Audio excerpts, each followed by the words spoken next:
Let's start reviewing some fucking AniList, boys. Okay, number one, we have none other. Please, okay, boom. We got Noobs. Nooberton, longtime friend of the channel. We all know and love him, right? If you're not already subscribed, make sure to do so to him. First of all, let's appreciate the fact that, like, bro's been watching anime for, like, a 16th of the time that I have, and he's probably already watched, like, just about as many anime as I have. And to be honest, if we were to break it up into just series, he's probably watched more than me. It's pretty fucking nuts. It's pretty fucking nuts, I'm not gonna lie to you guys. However, I still watch him when it comes to days watch, and that's just because I watch a lot of fucking long battle shonen, and I rewatch shit. Like, I rewatched Naruto like 4 times. That's a me thing, but respect to Noob. Bro has grinded the fuck out, and we love it. I'm not really gonna review anime favorites or whatever. I think that would also take too much time, but let's go to the AniList. Everyone hates the screw him, Noob. Alright, so we got the, let's see what you're watching. Hig Hero, 7.8, that's fine. I gotta make sure not to go too deep into all of these, or else this is gonna be a fucking 10-hour stream. Hig Hero I do like, though, quite a bit. I can see why anyone would give it that. I think I did give it a little lower, though, but again, I don't have that affinity towards, like, these romance, drama, whatevers that you do. Welcome to Team School, no idea. Shadow says I dropped very early on, just because I wasn't entertained. Like, it's that simple. Why so low on the Tokyo Revengers, though, is my question. We haven't really talked about it much, but, like, you know, I'm enjoying it. What did I give it? Oh, nothing, because I'm watching it. But, like, Tokyo Revengers is pretty fun. We got some boys giving it some generous scores here for sure. It's really too early along to really say anything substantive about it, in my opinion. I mean, we're on, like, episode 12. I don't know. I guess 12 episodes is a good mark to start ranking an anime, but something like this that's going to definitely go on so long, I don't know. I'm conflicted on what I would rank it. But a 5.9, though? Wow, hey, Manga Crash. Hello, Raidergrad. Didn't expect to see you here. Not a big fan of Tokyo Revengers, but, like, it's fine. Yeah, it's, you know, 5.9. That is what I would call fine. I can't believe, like, you rate, like, these little mini chibi series. It's just so strange to me to rank these. Like, how do you compare this to, like, a full-fledged and developed anime like Hig Hero, for instance? Like, it's not even comparable to me. That's why I don't even bother ranking them. No idea. Artist Witch is also one of those things that's, like, fucking straddling the line of, like, barely an anime. I will say, episode 2, that song, kind of fucking killer, so go off. Also, I'm glad we're finally giving Mars Red the hate that it deserves. I think I'm actually being too generous in my ranking of it, but gosh, this is a fucking dull anime. Not a whole lot going for it, to be honest. And Pretty Boy Detective Club. This is by the directors of Monogatari, isn't it? But to me, it's nothing other than like a Ouran High School Host Club ripoff with prettier animation. So I can't really vibe with it, but director, staff, yeah, that's the Monogatari boy, right? Yeah. So I mean, yeah, there we go. Not a big fan of Tokyo Revengers. Okay, rock on. So that's, you know, that's whatever. And then you're watching a bunch of stuff. Sunny Boy, okay. I really fucking love Sunny Boy. I'm just a huge simp for everything Madhouse does, but like, I think Sunny Boy is pretty interesting. I think I originally did write in like the threads episode 1 discussion. Did I do a thing in? Yeah, I did. I really like, I mean, I'm just going to read this out because I think this pretty much encapsulates how I think of it. But it really does feel like the 90s anime aesthetic with modern production value. It's awesome in that regard. I really like the kind of block coloring it does. I think it looks beautiful. A little wonky at times, but it's super quirky and charming in that way. And the sound design is fucking weird. Like, you just get like a lot of weird ambiance, and it's a little on the loud side from times, I will say. Yeah, a little overpowering, but I do like what they're doing with it. So it does lend itself to a neat aesthetic. Writing perspective, yeah, it does really feel like you just hop in the middle of the story. But I am looking forward to how they're going to build it backwards in terms of like, what the fuck are these powers? How the fuck did this school end up in like this big black space? What the hell is going on with that ending? Unfortunately, we don't have we have another 18 days before it even officially releases, so there's that. Pretty Boy's so fucking boring. Yeah, hey, gotta go doof whenever I can. Hey, gotta support the doof whenever I can. Fuck yeah. Sorry, I read that completely wrong the first time. Also, I apologize for my incredibly fair look. The lighting is just doing some amazing things to me. Okay. Scarlet Nexus, snooze. It's, it's just like another whatever action series. It's done nothing offensively wrong though, so I have no issues with it. It's the one of the anime I'm looking forward to in summer. Real life, 8 out of 10. That is fucking respectable. That is fucking respectable. Yeah, this is a phenomenal. For me, like, I don't normally like rom-coms, but I do like them when they introduce like a small sci-fi element that just gives a lot more possibilities for character interactions. I think the one example I always use to demonstrate like the perfect rom-com to me, kind of rom-com, but not really, is like Eternal Sunshine and the Spotless Mind. Not really rom-com, more of a drama than anything, but I think it's a regular kind of drama, but it just introduces like one little sci-fi element, like this possibility to erase your mind, or somebody from your life, and I think that just creates endless possibilities to make something more interesting than just a run-of-the-mill drama. Likewise, thinking about anime, 3 Days of Happiness is a manga that I think, again, set in a very realistic place and time, but it has this one little sci-fi element. I think in 3 Days of Happiness, it's like the ability to sell your lifespan in different facets. That creates so many more interesting situations than a regular drama for me, and that's what I like in dramas. So if anybody has any other recommendations like that, please let me know. K-On! Season 2, I am glad you are enjoying it. That was one of the earlier anime I got into. Nothing but good things to say about it. It's not normally the type of anime that I would still enjoy, but it was just like a right place, right time kind of thing for me. No idea what these are. 7 out of 10, 7 out of 10, respectable. Okay, let's get into the completed. You can have to add a twist, or you can only have the average at best unless you have a nasty pen. Absolutely, and there are certainly some dramas with writers who are fucking gnarly with the pen, but generally I'm not predisposed towards those kind of shows. Snafu, like, no interest because it seems like a regular rom-com to me, but everyone who likes rom-coms says that this is like the best one, so respect. Plastic Memories, I've been meaning to watch. I'm a sucker for sad shit, so I do want to get around to this eventually. Like with Violet Evergarden, I have watched. It's generally solid. I find myself coming to the defense of Violet Evergarden more often than not these days, because every time we like go through hot takes, everyone's like, Violet Evergarden is boring, or it's entirely carried by its animation, and then you get the stupid motherfuckers who say Violet Evergarden is over animated, and that's just like, if that's your only critique of Violet Evergarden, you have no critique and you're grasping at straws. Like, just say you didn't enjoy it, or just say you don't like it because it's popular. I mean, there are valid reasons not to like Violet Evergarden, but if your only thing is that it's over animated, get the fuck out of here. You know what I mean? Violet Evergarden's a masterpiece. It's fucking great. Plastic Memories is a prime example of the rom-com that has a side element. I like that, yeah. Actually, that gives me a little more incentive to watch it now. Uma Musume, you go fucking crazy for Uma Musume. I'm generally curious as like the general consensus on it. So 80%, it's respectful, but let's look at the first season. That's more of an indicator. So it's like a 7 out of 10 for most people. But you go crazy for it. I love that. And fucking even J-Chip watched it. I'm glad we got him. Yeah, I love Violet Evergarden. Kimi no Toke, it's just a romance that is pure as fuck and does everything romance at a high level. Yeah, exactly. Like, if you're gonna do the romance, like, and just the romance, go fucking all in with it, but, otherwise. Anyways, Violet Evergarden, super great. For me, it's like, when it gets you in the fucking feelings, and it fucking hooks you, like, I'm bawling my eyes out, but I do find a lot of the in-between stuff is, like, kind of dry, which kind of brings it down for me a bit. Though I still need to watch the special in the movie. Kaguya-sama is another rom-com that people, like, praise up the wall that I've yet to watch. I probably won't ever watch it, to be honest, but the theme song sometimes comes in my head out of nowhere, and you know the vibes. What up, Splorp? Welcome to the stream, buddy. Let me put on the OBS view so I don't have to like look so far away for the chat, and you guys get my ugly side view. July and April, also one of my favorites. The use of color in this anime is fucking phenomenal. I think Kaoru's a super relatable character. I think one of my favorite archetypes and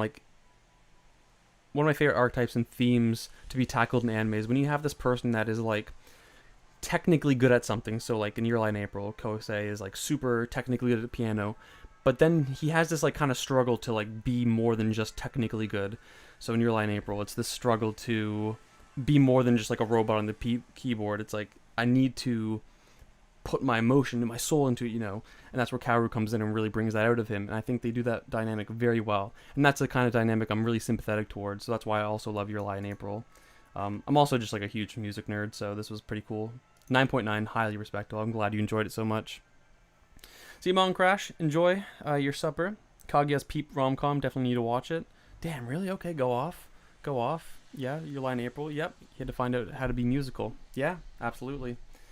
Then we have some Love Chibanyo, Rascal. I never watched. Again, these are anime though that I associate with Noob. Like when I think of Noob, like if I were to do the Noob starter pack, it'd be Violet Evergarden, Kaguya-sama, Love Chibanyo, Rascal Does Not Dream of a Dreaming Girl. That's the movie, isn't it? This is the Bunny Girl movie? Question mark? Yeah. So that just, take some pleasure, and that's how I categorize you. Musicality is hard to do in classical music, yeah, absolutely. So it was really refreshing to see what the Kaoru could do with the violin. What I really appreciate with that series. Psycho-Pass, you recommended to me. I do really love this show. I think I only gave it... I hate it when I have to do that. It's weird, like, this is a good show. I only gave it a... It's not a productive way to have conversation. I really enjoyed this, though. I like the a lot of issues that it tried to tackle. Fucking Makishima, one of my favorite antagonists in anime. Really loved the way he was written. I don't have many complaints with this show, to be honest. It was super enjoyable. It's pretty accurate. The movie's mid, okay. Rascal's Not Dreaming, Bunny Girl, Yukiyun as a hero. I'm gonna say it just looks like a Madoka Magic overbuff to me.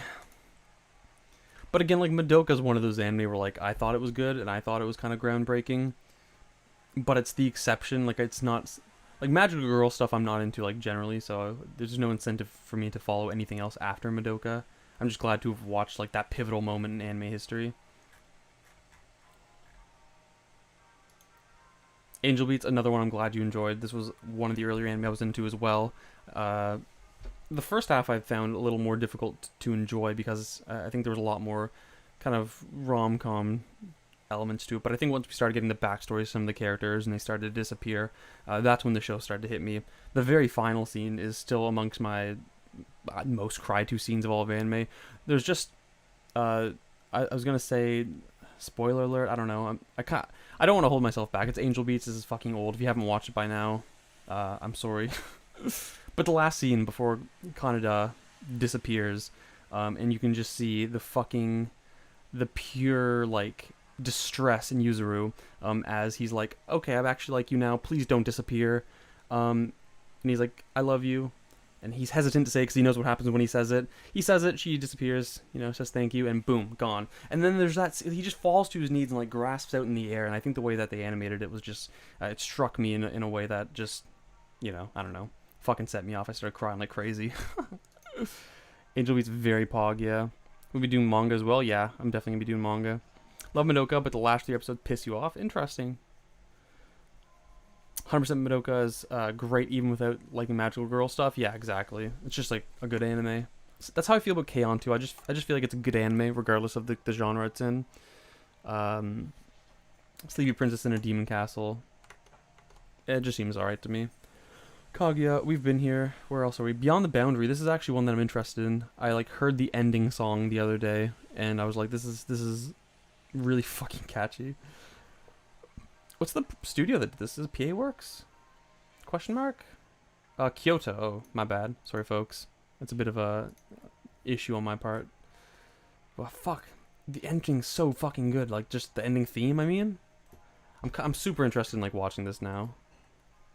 Plus, you gave it, like, a fucking 9.5, so damn. Snafu again. Beyond the Boundary.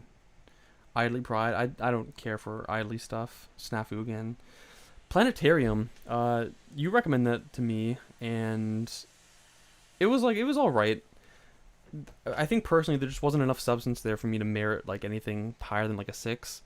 It was enjoyable, but there just wasn't enough there for me to really care. I didn't feel particularly attached to any of the characters. Animation can be wonky at times, but it was enjoyable, and it was only 5 episodes, so I don't feel like I was losing out on anything.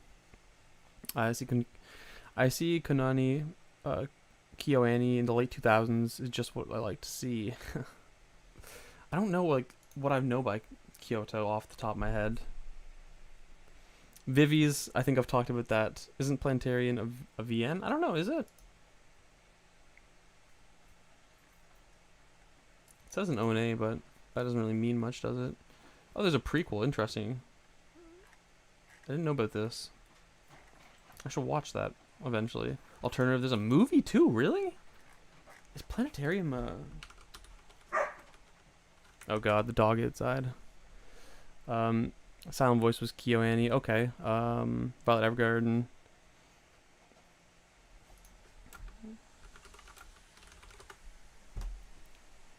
Yeah, okay. Visual novel, I guess. Something like that. Rock and roll, I guess. Vivi's last episode was low-key underwhelming. Yeah. I've talked about Vivi before, but it's like... You got mail. I got mail? Nothing popped up on my screen, though. Did somebody subscribe or something? Thank you if you did, whoever it was. What's next? Yeah, Vivi, fuck. I keep losing... Oh, another thing happened? I got mail twice or something? What was the mail? Should I... Luke subscribed. Okay. I have an old, like, video screen set up, so... Fuck, okay, we're doing it. Vivi's thing for me was, like, it was solid all around. I think Studio Wit killed it with the action sequences when they were done well. Or when they were done, rather. But the thing, like, the idly bits I don't care for. I really felt like the quality was wavering. There were just some parts that I thought I didn't merit... what am I trying to say? Like, the whole, like, little bit where they go into space, for instance. Like, I didn't really feel like that had any overbearing impact on the plot generally. I feel like they could have done without it. It didn't really feel like it tied in well. But there were some really fucking good highs in this series, you know what I mean? So it's... But there just weren't enough, I guess is what I'm trying to say. I don't know, I don't have much. I feel like I've talked about Vivi too many times already that I burnt myself out of, like, what to say. Mail time. Mail pog. Banana, okay. Doofy Monkey Brain, need action, no slice of life. Yeah, slice of life stuff doesn't excite me at all. Unless I'm sold on, like, a character or something, but I wasn't particularly sold on the characters in Vivi. And like I said before, like, the whole what does it mean to sing with all of your heart, I thought was super, like, just watch Violet Evergarden for that kind of an angle of, like, robot trying to learn how to be human type beat. Or just fucking, like, read Pluto. School Live? No idea. Have you tried... Yeah, March Comes Like a Lion. I've watched the first season. It was solid. I need to watch that second season, though, because that's the one that people really hype up. I can't believe Critical actually reviewed Vivi.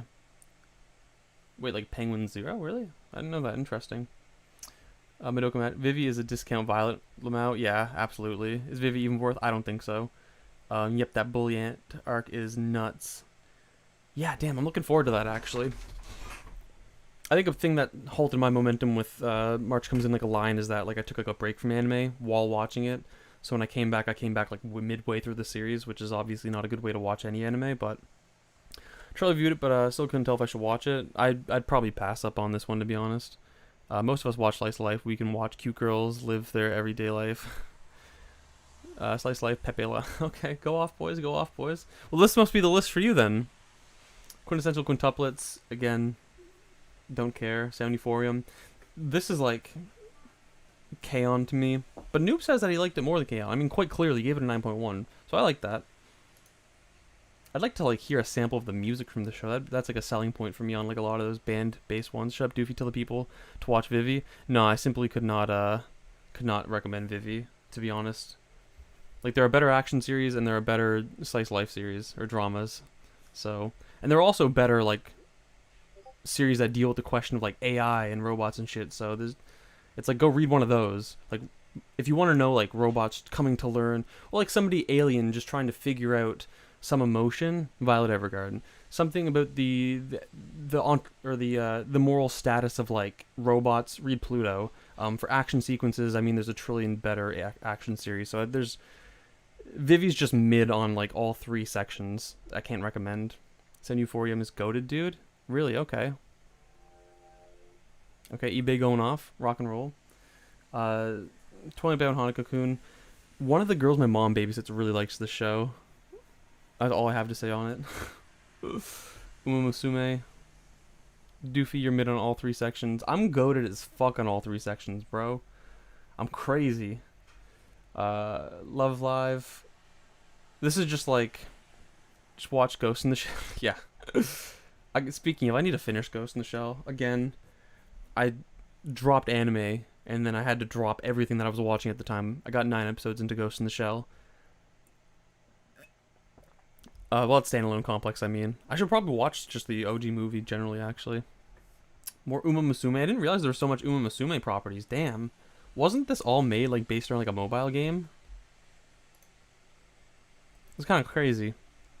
That's kind of fucking crazy. A Land of the Illustrious. Damn, that's another one that a lot of people talk about that I'd love to actually get into because, like, visually it looks very nice. Correct me if I'm wrong. This is all CG, isn't it? Yeah, full CG, and it looks good. I'd actually think I'd like to give this a shot. The movie's my favorite entry, but friends like Standalone Complex more. Okay, rock and roll. I actually watched the fucking Arise series of Ghost in the Shell movies because they used to be on Canadian Netflix, and they might still be, and I quite enjoyed them. But yeah. And yeah, Orange did this one, and I heard Orange does amazing CG, so, and this is kind of like the example of, like, their peak CG. What else has Orange done? Let's see. Beastars, the furry show. I'll never not call that the furry show, and I'll never not make fun of people for liking it. Oh, they did Dimension W? That was by the creator of Darker Than Black, I believe. If I can find some info here. Yeah. I was super hyped when that came out, but then I just fell out of fucking anime. Because, you know, Darker Than Black's one of my favorite anime. But, kind of pog. What else do they do? Yeah, yo, Snow, you're going to drop these Japanese names, and I have no idea what you're going to be talking about. I simply have no fucking idea, so... They turned a corner when they did Hoseki no Kuni. Is that... I have no idea what that is, not gonna lie to you. What else we got in here? Well, that looks like all of them. But Rock and Roll Orange.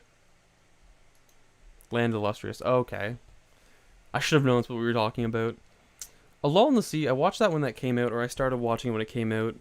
And I did note how fucking beautiful it was animated. So I do appreciate that quite a bit. But I did drop it. It's simply not the type of anime I enjoy. Yeah, kind of rom-com, drama. Well, not a rom-com. I have to stop. I don't know why, but I have this, like, tendency to just ascribe the category of rom-com to anything that's, like, drama, romance, or comedy, even though rom-com is quite specific combination of romance and comedy. But it's just, like, I didn't care type beat, you know what I mean? I feel like my centering's strange on the webcam. Do forgive me. Quintessential Quintuplets, Beyond the Boundary. Again, I'm interested in watching it just based off of the ending alone. Hello World. I used to have a shirt, and it had like a little robot on it, and it just said Hello World, and like it was one of those button-up shirts, and like it was mass printed all over it. Very cute. Totally not in reference to the anime, but that's all I could think of in the time. This actually looks interesting. I think I seen it on like a recommendations video or something. It does look super cool. Oh, but damn, the boy's not fucking with it though. The boy's not fucking with it. We got down to the 3 and a 4. Okay, go off. I don't see a problem with webcam. You're good, dude. Okay, rock and roll. Okay, go off, boys.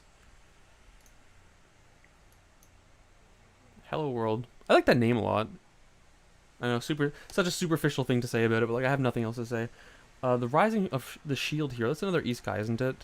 And as we all know, yeah, I on principle just hate isekai. Like, I don't know, the whole fucking... I mean, I suppose I should watch ReZero before I make any sweeping generalizations. But I don't like a lot of that fantasy video game stuff in isekai. I don't know, I just think it's so corny. CGI made me cry. It's crazy. Your followers, some clowns apparently. CGI made me cry. In Rising Shield Hero, is there CG in this? I mean, I presume every like modern anime uses like CG to some extent, pretty much. By and large, I should say. Oh, I think I totally forgot to like say anything about Death Parade, which it was way up here. I really like Death Parade. I have nothing like substantive to say at all about it. It's just something I really liked. I think Mother's Basement did a pretty good breakdown of that intro, which made me appreciate the show even more. But I myself have nothing of substance to say beyond that, so no Hello World? Okay. Bad CG. That's fair. Shield Hero falls into the problem that faces the genre, a unique idea that gets people in, and after the idea is done becomes like every other isekai. Yeah, that's my fear, like with isekai generally. I feel like there's a lot of thought that goes into creating the world, and like the premises and the setup, but it just ends up following like a very default and uninspired path thereafter that it's hard to care. And like for me again, like I just don't like that kind of fantasy video game setting. I think they're always so corny, or references to like video games like MMORPGs. Like, oh, we gotta go get our potions filled up for this next boss battle. Shit like that is so like corny to me. I don't know if like Rising of the Shield Hero is like that though. That could be completely different.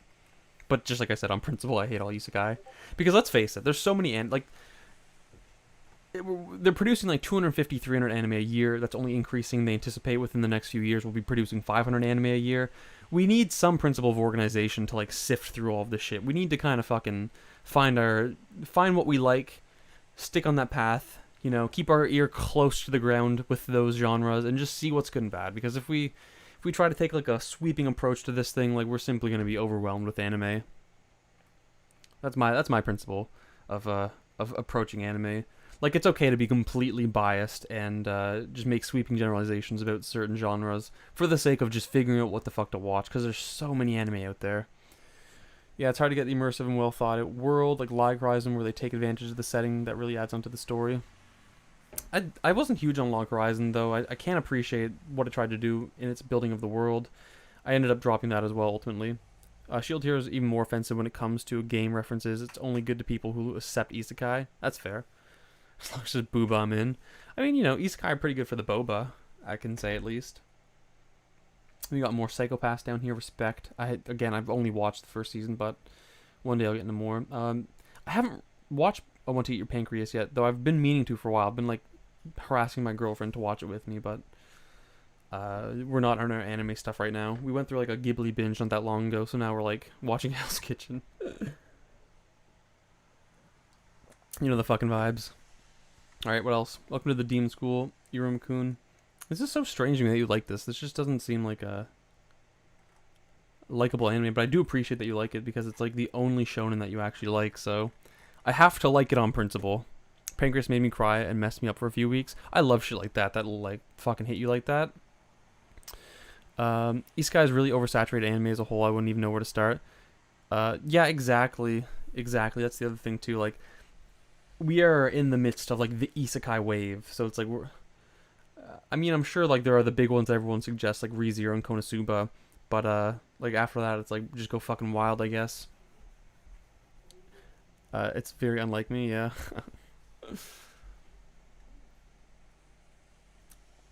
Beaufry. Beaufry's nuts.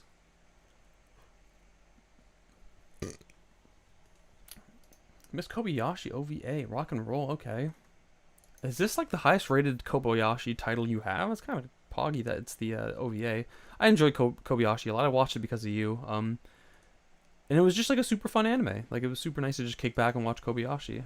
I think I watched it in like one sitting. It was super fun. Yep. It's the next in like we went from moe to idol to isekai. Yeah, I'm excited to see what's gonna come after the isekai train, but like right now it is so prominent that it's hard to see what would emerge thereafter. Play means Gangnam Style. No, the show's like at a solid 9. Oh fuck, sorry, I must have missed that. Vinland Saga is like one that I've been meaning to watch. Back in the day, the manga was like in my top 5. I've only read like the first 8 volumes. I dropped it after like spoiler, I don't know. I feel like this is old enough title that I can probably get away with a spoiler. When Askeladd died, I just stopped caring. The slavery / farm arc or whatever it's called, that's apparently like the arc. But I don't know. It just started off a little slow for me, so I stopped reading. But I might watch the anime to get a bit of a refresher so I can hop into the manga again. Because I do want to give it another shot. Like, fuck. I really enjoyed what I read of it. And this is by Studio Wit, which I think fucking nails action sequences. So this is definitely something that I'd like to get into. Zombieland Saga. Is this the new one? Question mark? Yeah. Well, I'll be damned. You ended up enjoying this quite a bit, I see. But you were pushing for it rather high when we did our like tier list, so I guess I should have anticipated such a high mark. Vinland Saga's anime is good only because of the conclusion. Yeah. If the conclusion's like the end of like the prologue arc, like at the end of like volume 8, then I would agree. What else we got in here? Akudama Drive. I think I remember you watching a video of yours where you talked quite a bit about Akudama Drive, and I was interested then. But what we got here? What are the boys saying about it? Yep, Askeladd. Yeah, dude's fucking Makev. I do recall Makev is the Vinland Saga guy, so rock and roll. But yeah, Askeladd was easily my favorite character. What a fucking Chad. Okay, we got some of the boys. Where we at? Parasite the Maxim again, another one like fun story. Narj's favorite manga is Parasite, and back in the day, like he used to make the meme, nobody can read Parasite until he's read and bought all 8 volumes, and we all respected it. We're like, okay, fuck it, we're gonna let you have your thing. And he finally did get all of them. Finally did read them all. It's his favorite, I think so, anyways. And then I got volume 1. It's over there on my shelf, and I've yet to read it. But I'd like to read the manga. I'd like to watch the anime, but I just haven't yet. Vinland Saga becomes a lot like Berserk in that it becomes an entirely different story up to the point where Askeladd dies. You can consider the Golden Age arc of the series. Interesting, yeah. I never thought of it that way, but really it does seem like there's such a shift generally in both tone and narrative from the prologue stuff to the farm saga. Yeah, I'm big Vinland Saga stan. Askeladd is the guy. Dude is such a fucking Chad. It's insane. Akudama Drive seems like a show you would like. I like that. I'd also Josh said he disagreed, but I don't remember to what. I reckon he's disagreeing with McKev's claim that it's all peak. Go off. When They Cry Kai. Is this your favorite Higurashi noob? This is the direct sequel to the original series, correct? It looks fucking nice. I'm not gonna lie to you. Parasite's just a perfect example of why you can't count out Madhouse. Oh, I ain't counting out Madhouse, baby. I know that wasn't directed at me, of course, but like Madhouse is easily my favorite animation studio. They've produced so many of my favorites. Non Biori. Hit me with that triple non Biori feature. Rock and roll. ReZero, Season 2, Part 2, Talentless Nana. I do remember you talking about that. I haven't watched it, but I think you really sold me on that first episode. I'm not going to lie to you. It sounded super dope the way you were describing it, so this is rather respectable. I won't say that it looks like a Madoka ripoff. I won't say it, because it doesn't. Sotsu will probably be the strongest one. Okay, cool. The Day Became a God. Isn't this by PA Works? Aha, I got it. We should do like a fucking guess the animation studio one day. I would fucking suck at it. I would absolutely fucking suck nuts at that. Also, we're currently 45 minutes in and we're only on the first list. Oh fuck, Archangel Manga loves Non Biori. Really? Interesting. That takes me by surprise for some reason. Not gonna lie. Parasite has an awesome opening theme. Yeah, it's one of the classic ones you see on like the top like 100 anime opening lists. Bang Dream, the music's fucking great, but looking at the CG in later seasons, that doesn't really work with me, to be honest. This is full CG, right? Yeah. It just looks a little wonky to me. But I will say I like the music more than the music in K-On! And like that was the incentive for me to even watch K-On! In the first place. Though I did end up like quite liking all the characters. I could conceptually see myself enjoying this, but the CG is what holds me back on the later seasons. But it still might be worth watching the first season. What else were we gonna say? Yeah, bottom tier character Tomozaki. I'm currently watching along as the dub releases. I think I'm behind by an episode or two. But I really don't like this anime. This is arguably one of my least favorite anime of all time. Simply because it really hits all of the things I hate in anime. Like, the romance is whatever. But what actually actively makes me dislike it is its type of comedy. It's literally so out of touch with how gamers like actually speak. It's like you looked up.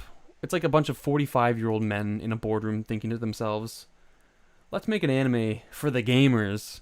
And then one of them's like, my son plays games. I know what he's like. And then they give this super out of touch characterization of like gamers, and they're like, the main character Tomozaki is like, oh man, life's a bad video game. Everyone's a bunch of new. Like, it's so unbearably cringy to me. Like, it's very difficult to watch. It's something I actively hate. I don't actively hate things, but this hits all like my fucking trigger points. We live in a society. Honestly, I might even prefer a "We Live in the Society" type beat over cringy video game talk. Wondering if the dub is the problem. LOL. Nah, I totally don't think it's the dub. Because like the whole comedy, like that's the setup. Like, they're video gamers trying to integrate into society, and it's unbearable. I might try like 1 or 2 episodes of this sub just to see if it is the dub, but like that type of comedy is a fucking killer to me. I'm not gonna lie to you. Date Alive. This is also like one of the classic noob animes to me. I love that you give Date Alive 3 and 8.2. I respect that. K-On! Respect. Snafu, Zombieland Saga.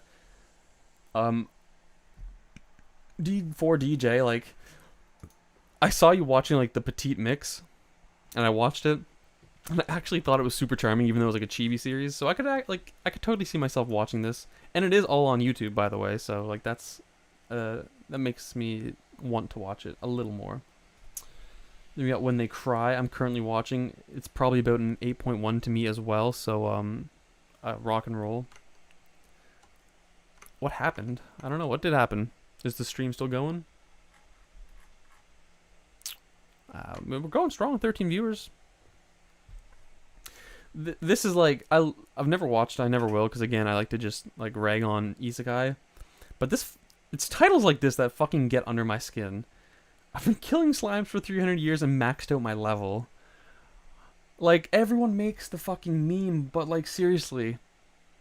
Back in my day, bro, it's Naruto, it's Bleach, it's One Piece. And nowadays it's like, I've been grinding my submachine gun stats so I could kill all the slimes in the 14th level.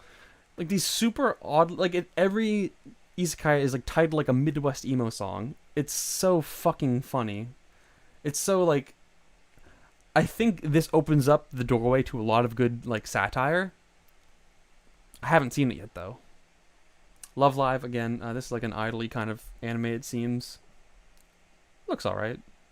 Disappearance of Haruhi Suzumiya, like, this is one that I wanted to watch, like the movie and the show for so long, because it was always like analogous and comparable to K-On!, so I've heard. But I never did. Hyoka. Is this the one that I watched? Yeah, this is the one that I watched. Is it bad to say, like, I don't really remember much from this? What did I give it? Oh, no, I didn't. It's not Hyoka I watched. What was the one from last season that I watched? Rom-com? Haruhi Movies God Tier? I seen it in your favorites. It's pretty insane. I feel like there was something like Ho something. I don't remember. I think I gave it like a 7 or something though. Hyoka is only good for Sakuya. Horiyama, thank you. I couldn't fucking figure out what it was. Yeah, I don't know why I confused those two, but go off. JoJo's Bizarre Adventure. I've never watched JoJo. And is it entirely because of the fan base? Probably. But like I said, you need some principle to sift through all the shitty anime, and for me wanting to identify with the community is a big thing. And so if it presents itself as toxic to me, that's a hindrance for me, and so I'll never watch JoJo's on that basis. Its isekai's name is based off light novels like Shield Hero I can appreciate, and ReZero. ReZero is a cool name. I don't know what the fuck it means, but like it's kind of interesting.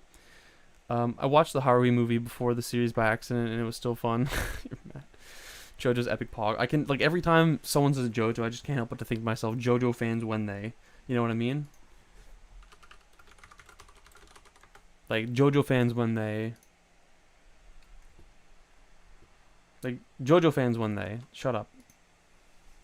Like, JoJo fans when they, like, this is literally, my mind becomes overwhelmed with this thought every single time someone says JoJo. And, like, that's just how I be, you know what I mean? Dropped the JoJo manga halfway through part 2, found it so boring. I think ReZero's full title is like ReZero starting life in another world from zero.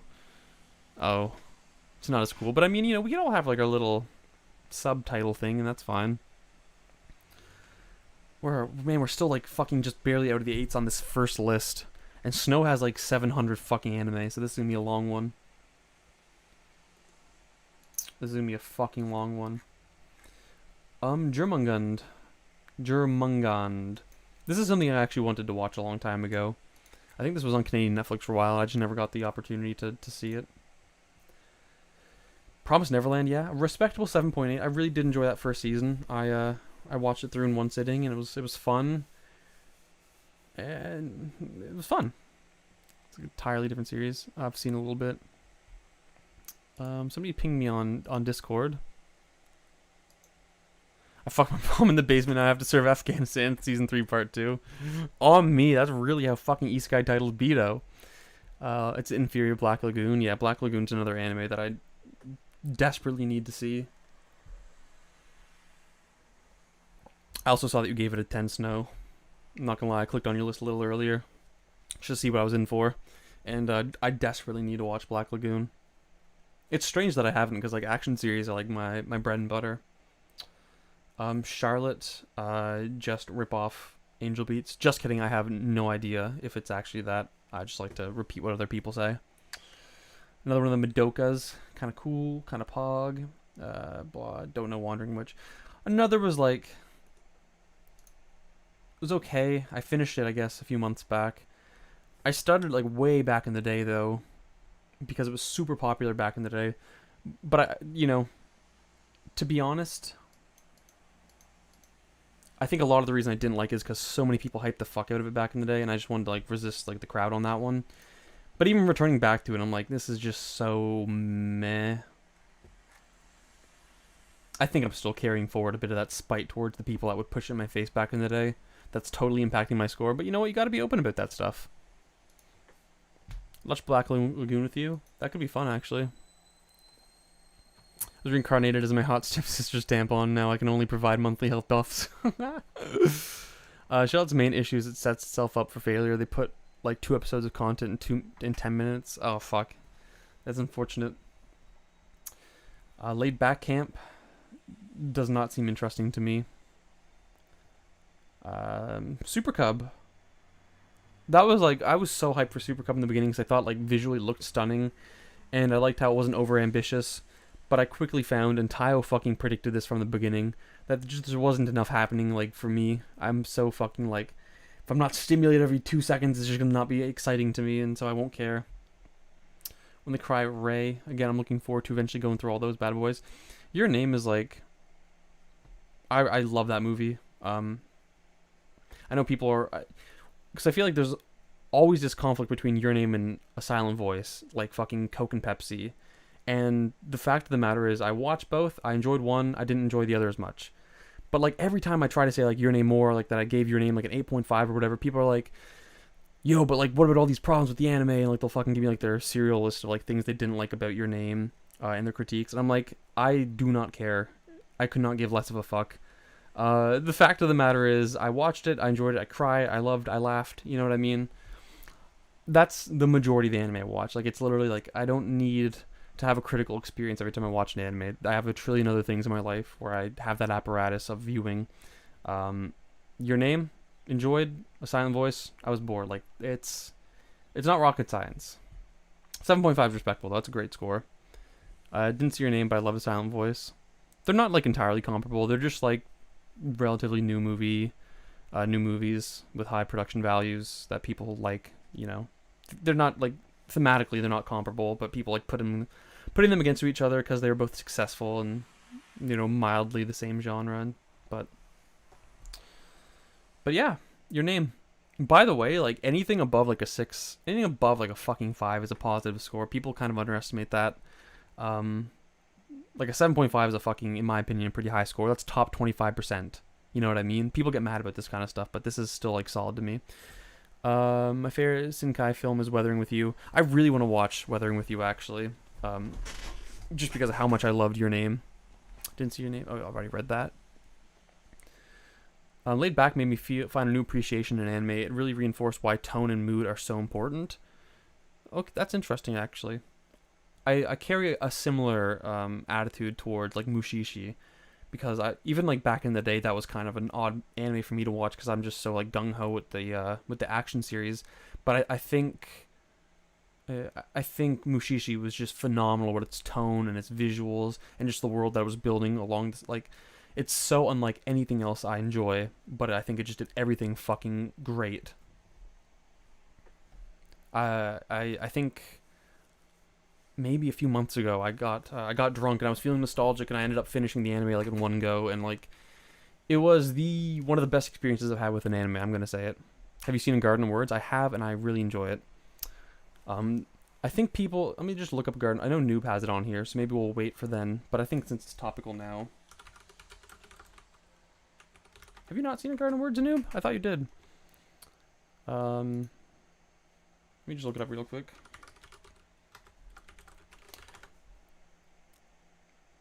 People was like, show was mid as fuck, 7 out of 10. People be like, show was mid as fuck, 7 out of 10. Yeah, honestly though, like 7 out of 10. I don't know why it didn't appear when I controlled F'd it. Maybe it didn't load in yet. But like, mid is 5. Like, absolutely, mid is 5. Like quite literally, that's what mid means. Middle.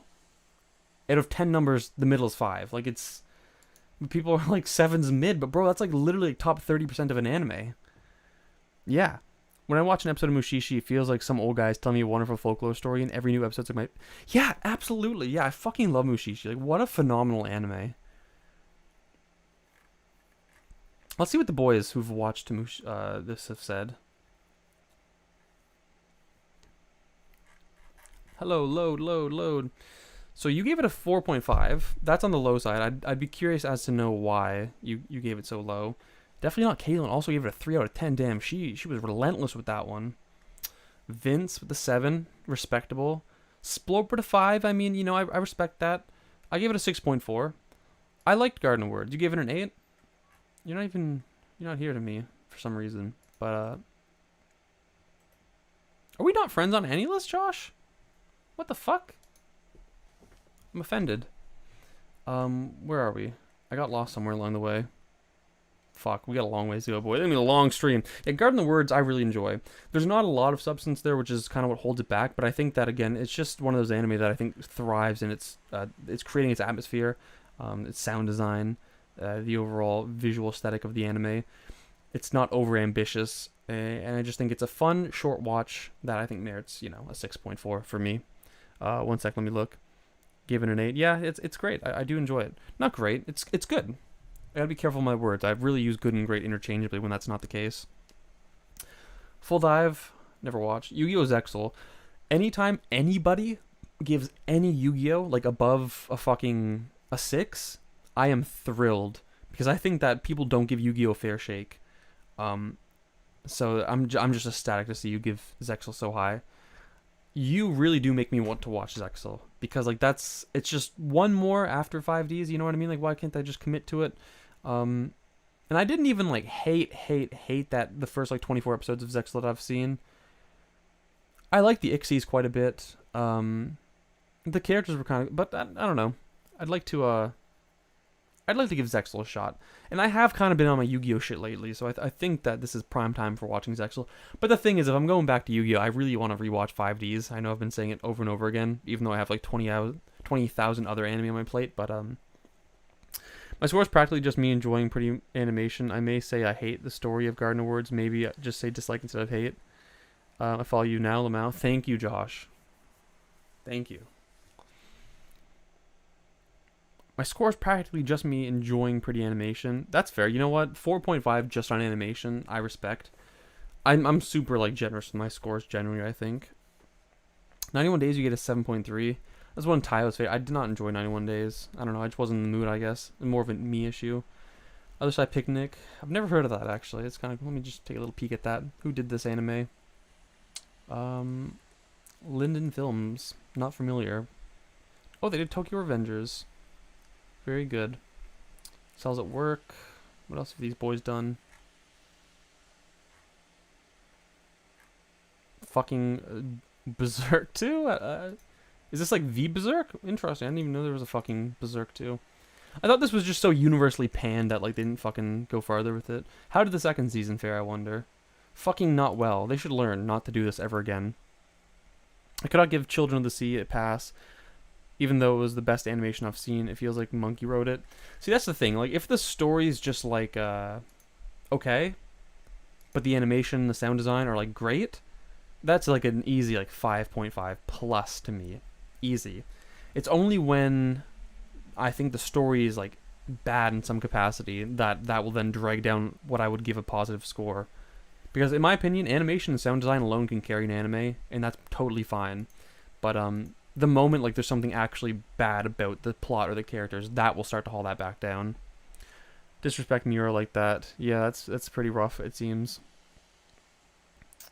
All right, let's keep it going, fellas. Attack on Titan is 7.2. You know what? I'm just happy that you watched it at all, I guess.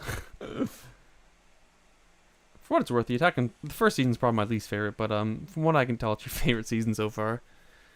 I really like Annie. That's quite why I like the second half of this first season as much as I do. I thought her character arc was fun. But I mean, Attack on Titan. I don't gotta say anything else about that. Not sure about the anime, but for the manga for Children of the Sea is really good. Though you have to go through a lot of mental gymnastics to understand it. I gotta look up Children of the Sea right now.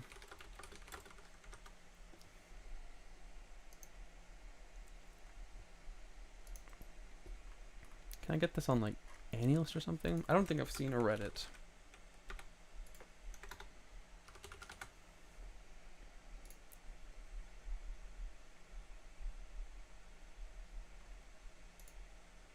Yeah. The manga looks super cool, though. I've seen, like, the viz sig of this, like, floating around in ads, but I never did pick them up. I think it was viz sigs anyways. Now, bro, it pisses me off on a different level because you have to complete people working on one aspect and you have to completely fail your team and audience. It just pissed me off to a different level because you have competent people working on one aspect, like the animation stuff, and then you completely fail your team and the audience by having like an underwhelming story or execution of, or vice versa if we're talking about Berserk. Where are we? Blend S. I remember people were used to like meme on the intro. That's all I remember. It was a meme for a while. Don't know. 5 centimeters per second was okay, I guess. Yeah. Great Pretender. You did the review on it that I thought was pretty cool. One of my friends, I think Narj watched it and enjoyed it. People seem to have received Great Pretender pretty well so far as I can tell. 8, 10, 7, 9, 8, 7.5. Yeah, I mean, people seem to like it. What's up, Bren? Throw your list in the AniList and MyAnimeList thread on the Discord, and I'll get to that eventually. But like, let's be honest, folks. We are over an hour into service, and we're still on the first list. But, you know, to be fair, once I've talked about it once, I'm not going to have the big spiel the second time, so I think we'll get faster the longer we go on. Unfortunately, we do have some behemoths ahead of us. The two fucking, like, titans and giants of, like, my community have both posted their fucking, their list. Manga Crash with his, like, 500 manga, and Snow with his, like, 800 anime. These are the fucking titans of my community, and they both posted their list, so... What up, Bomb? I tried watching The Great Pretender one night, and I was too drunken to care about it, so I threw on Trailer Park Boys instead. Yeah, that's the fucking thing. An anime like that would not work drunk, I think. Did I do that? Did you do what? Did you be the titan of my the anime titan of my community? Absolutely. I do indeed need to speed this up a little more. If I don't have anything to say on an anime, I'm going to just speed past it. Could I get a nomination for the third spot of Titan? I don't know. I haven't seen your list, but if it's this is the thing. This is how I'm gonna rank the Titans of my community. There's a category for anime. There's a category for manga. And there's a category for both. Because like Snow has like fucking 800 anime, but he has like 50 manga. Manga Crash has like 500 manga, but like no anime on his list. There will be a third Titan spot if you've seen a fuckload of both, some moderate level. But until I've seen that person, that Titan spot has been left open. Chip might actually make that spot. You got 760 anime. Yeah, I think that's under snow, unfortunately, but that's also pretty fucking impressive. Luckily, my manga list is easy. Yeah, thank God. Okay, Wonder Egg priority. People, give it to me straight. Is this something that I should watch? I want to go back and watch like the kind of highlights of last season because I want to do like a best anime of 2021 kind of video eventually. But I kind of lost motivation to do that recently. Yes, it's good. Okay. Haven't seen Wonder Egg, but yes, Wonder Egg is fire. Okay, yeah, I think I'm gonna have to do that then. Also, fuck me, I never posted this on AniList. The fucking very site I'm doing this video, I did not advertise on that site. And since I reckon we're here for the long run, I'm gonna copy and paste it and see if I can get another wave of viewership by spamming it there. So, I'm live rating y'all's AniLists. Come by for a good time. Boop, boop. I didn't even post on fucking Twitter either. I reckon if you follow my Twitter, you probably follow my Discord, but just to be safe. I'm not even gonna... No context, just throwing it up there. Yep, you wouldn't have to wait for the final episode special. I feel like I like weird anime. Gave it a 9, Josh? Okay, that's pretty impressive. If not for the story, but the animation. Honestly, that's all we need sometimes, is good animation, in my opinion. It's pretty easy for me to just get lost in that kind of sauce. Charlotte, Yuya, Heaven's Design Team. Heaven's Design Team? This sounds cool. Comedy, fantasy, slice of life, I don't know.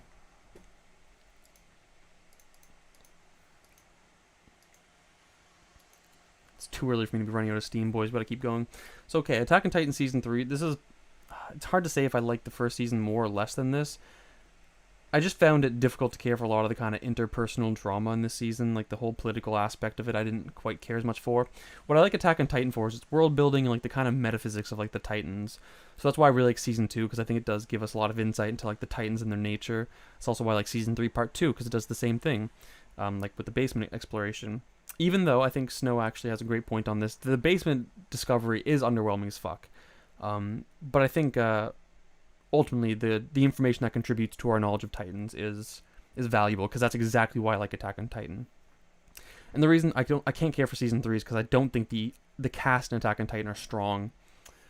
And when it becomes a kind of interpersonal political drama and you have a weak cast, it's just difficult to care. I can understand actually 6.9 on this one.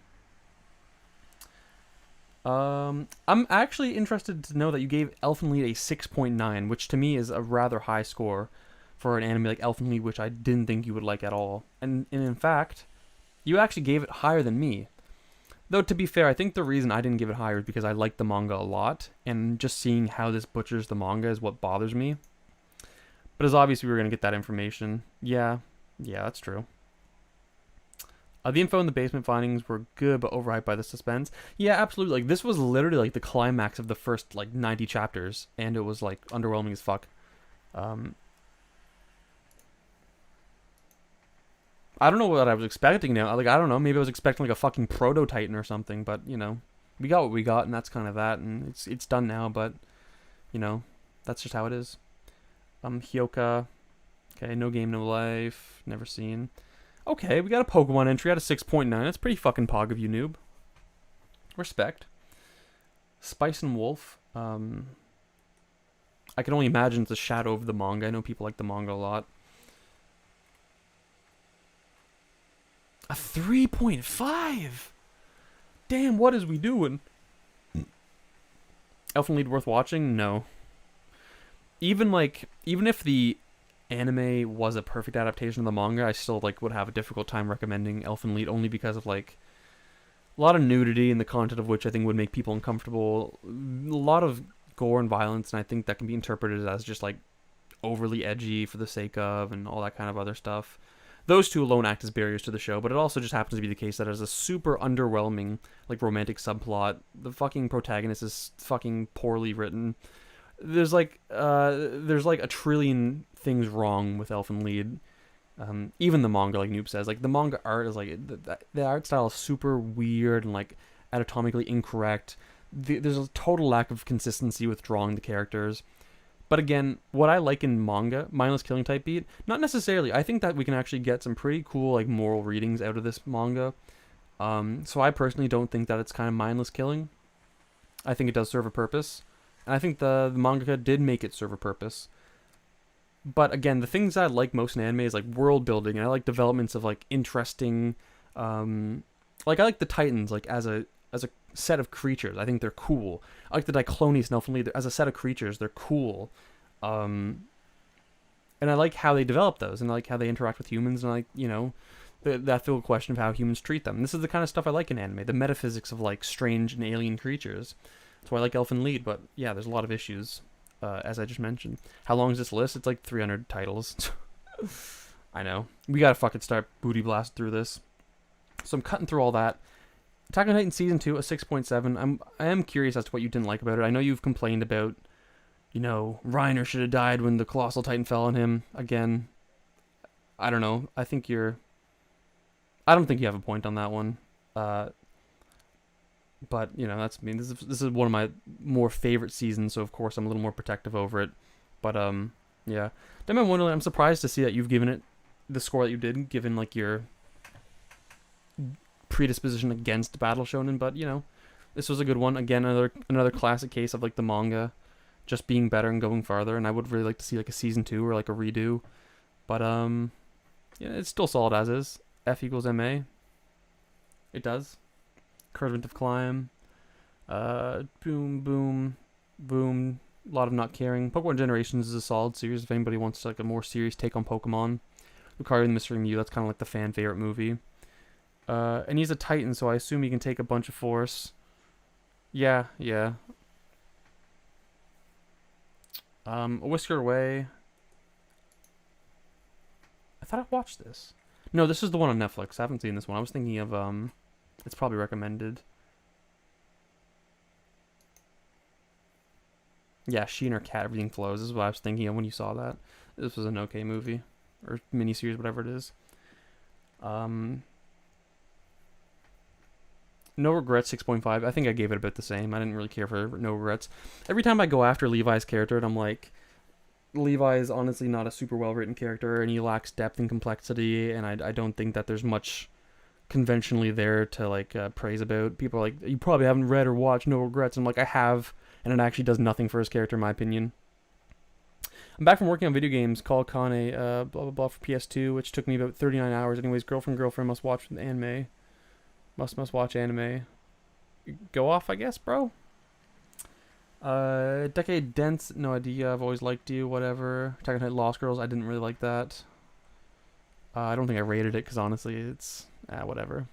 Yeah, Levi's like, he's like like I've said before, he's the generic badass, and I like that archetype. Like I like the Vegetas, I like the Sasuke's. I do think there's a lot more depth to Sasuke. Don't get me wrong, but like the basic archetype that they embody, I like. Just generally, they're very easy to like and they're cool to watch.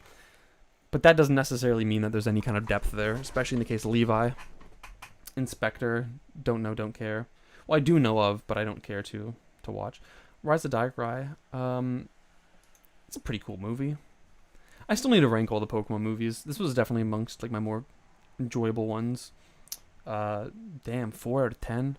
I guess I could see why anybody would give like a Pokemon movie less than a 5. I mean, they're directed at children after all, but I think Pokemon, well, everyone likes to clown on like Pokemon and Yu-Gi-Oh, but like at least with Yu-Gi-Oh, if you give it a fair shake, like there's some really serious themes that are being tackled there. If you watch like the subbed, you'll find that it's a much different experience than the dubbed.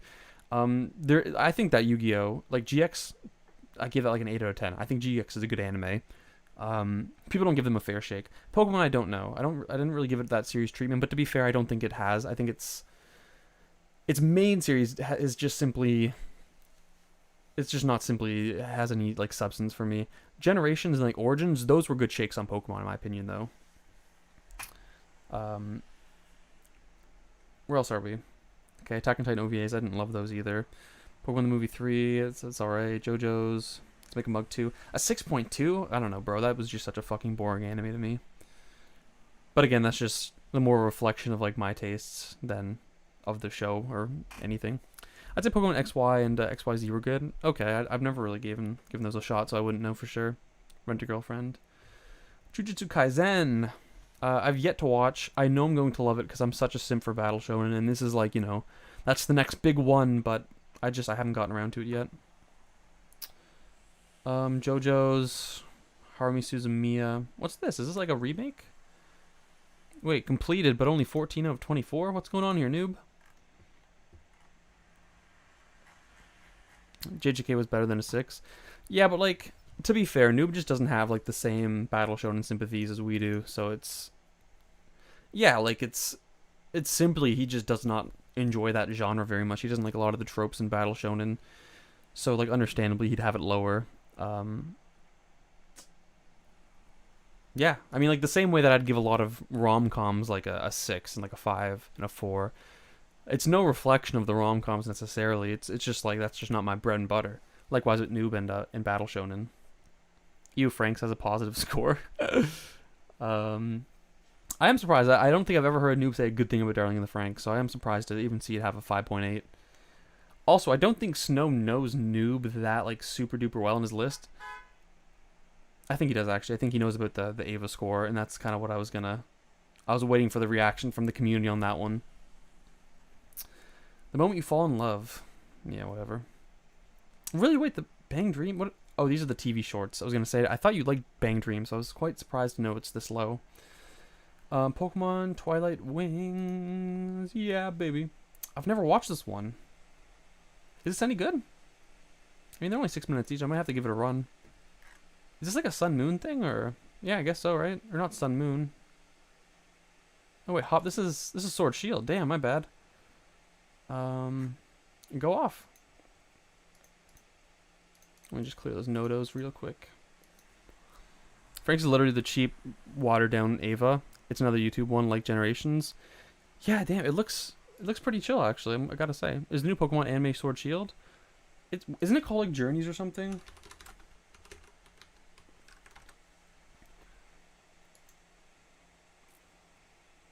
I want to say that's, like, the new one, right? Is this... Yeah, this is Sword Shield. Anybody watch this? Anybody still fucking care about Pokemon? Man, when is announcements for giveaway? It's actually done. I haven't announced the winner yet, though. It's my bad. That is my bad. But the contest is indeed closed, as you can see by the title and the description on that video now.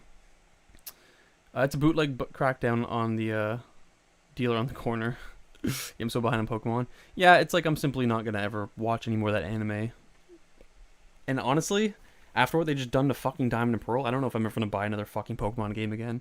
Because the Diamond and Pearl remakes look so fucking shit that like I can't support that. You know what I mean? Who won? Announcement to follow. Ikebukuro Westgate Park. Every time I hear Ikebukuro, I think of Durarara. Does that serve any relation to that? I reckon Ikebukuro is probably like a real place. I hope they play good, Doofy. I'm gonna play Pokemon. I'm a Pokemon game simp. I'm a bit of a Pokemon simp too. I'm not gonna lie to you, but it's been a hot minute since I've been back into it. Like I didn't get the DLC for Sword and Shield. I did enjoy Sword and Shield though, for what it's worth. And Square ruined Dragon Quest. I've never played any of the Dragon Quests. It's still like remarkable to me that Newberton is no longer buying Pokemon, because bro used to be a huge Pokemon guy, but you know, that's just how it gotta be sometimes. 86. I caught a lot of flack for my scoring of 86. I didn't enjoy it. I simply did not care. People are like, "Oh man, it's such a deep commentary on discrimination and war," and I'm like, okay. I mean, so is Attack on Titan. I think it's not only has a commentary on discrimination and war, but it's also enjoyable. 86 was not enjoyable to me. I just really hope that this chibi thing isn't the new norm for the games. Yeah, especially like they finally broke away with the chibi shit with Sword and Shield, which I enjoyed. just to like go back with it. You know what I mean? Like Sun and Moon also kind of broke away from that. It was really like XY that had this chibi style and like the Omega Ruby Alpha Sapphire remakes. Not huge on, and it feels like we're going back to that again, and it's so frustrating. So Ikebukuro is a district in Japan, rock and roll. We just make sure everything's still going on over here. Yep, still looking good. Still going strong with all these viewers. Hour and a half in, still on Noob's List. Hope you guys aren't gonna be mad if I have to break this up into multiple streams. Because it's totally gonna fucking end up that way, isn't it? Miss Kobayashi's made the short anime series. For me, like, honestly, the shorts weren't like that qualitatively different than the actual series to me. Like the type of comedy, the like obviously it's at a much more minor scale given like the length, but like I'm a little curious at how like one gets a 9, one gets a 5.5. I suppose if you try to take this on its own, it's obviously quite distinct, but I guess like with any sequel, you're really importing all of your knowledge of the original into it as well, so we can kind of already just begin with established characters and not have to worry about the establishment or development of those characters. I don't know. AniList rate part 1 out of 10. Yeah, it's like honestly each one of these fucking videos is gonna be like that. I'll have to do like a stream for each person, bro, because it's just so much fucking stuff to do. It's much more impressive to see war themes tackled in the older mech genres where they show political pressure. Interesting actually. I'd like to get into like more older mech shows because like for a while I've always pegged myself as the guy that didn't like mech, but then like my favorites are like Evangelion and Gurren Lagann. Like, I've quite enjoyed a lot of mech in my day, and the more I reflect on that, the more I realize I might actually like mech. I feel like I was gonna check something. It's hard to have good commentary on war since the shit they do is bad because of self-evident reasons or necessary for self-evident reasons. Yeah, sorry, OBS doesn't like include all the comments for some reason, so I have to like switch back and forth. Mobile Suit Gundam and 08 MS team is peak mech. Interesting. I've actually been thinking about watching the 8th MS team because I think that's another one of the ones that you can kind of watch on its own, isn't it? But I don't know. So go past the movie? Really, only a 5.5 noob? What's the problem with this? Okay. Vrains. I didn't know you actually watched Vrains. And this is the one that I think that's going to trigger people. Season 3, Part 2, 5.3. I mean, it's my favorite one. It's the one that people hold in the highest regard, I think. But,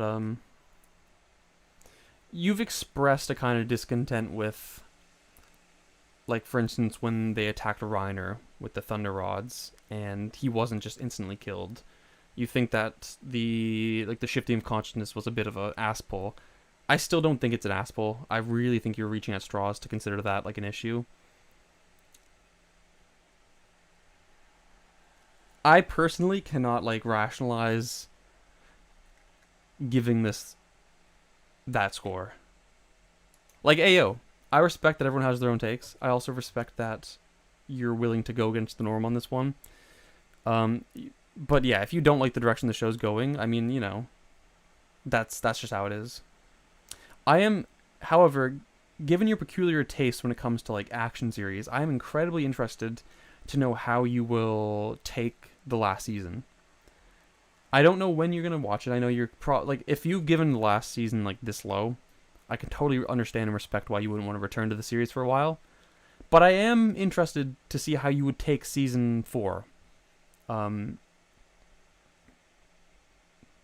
Because it is different.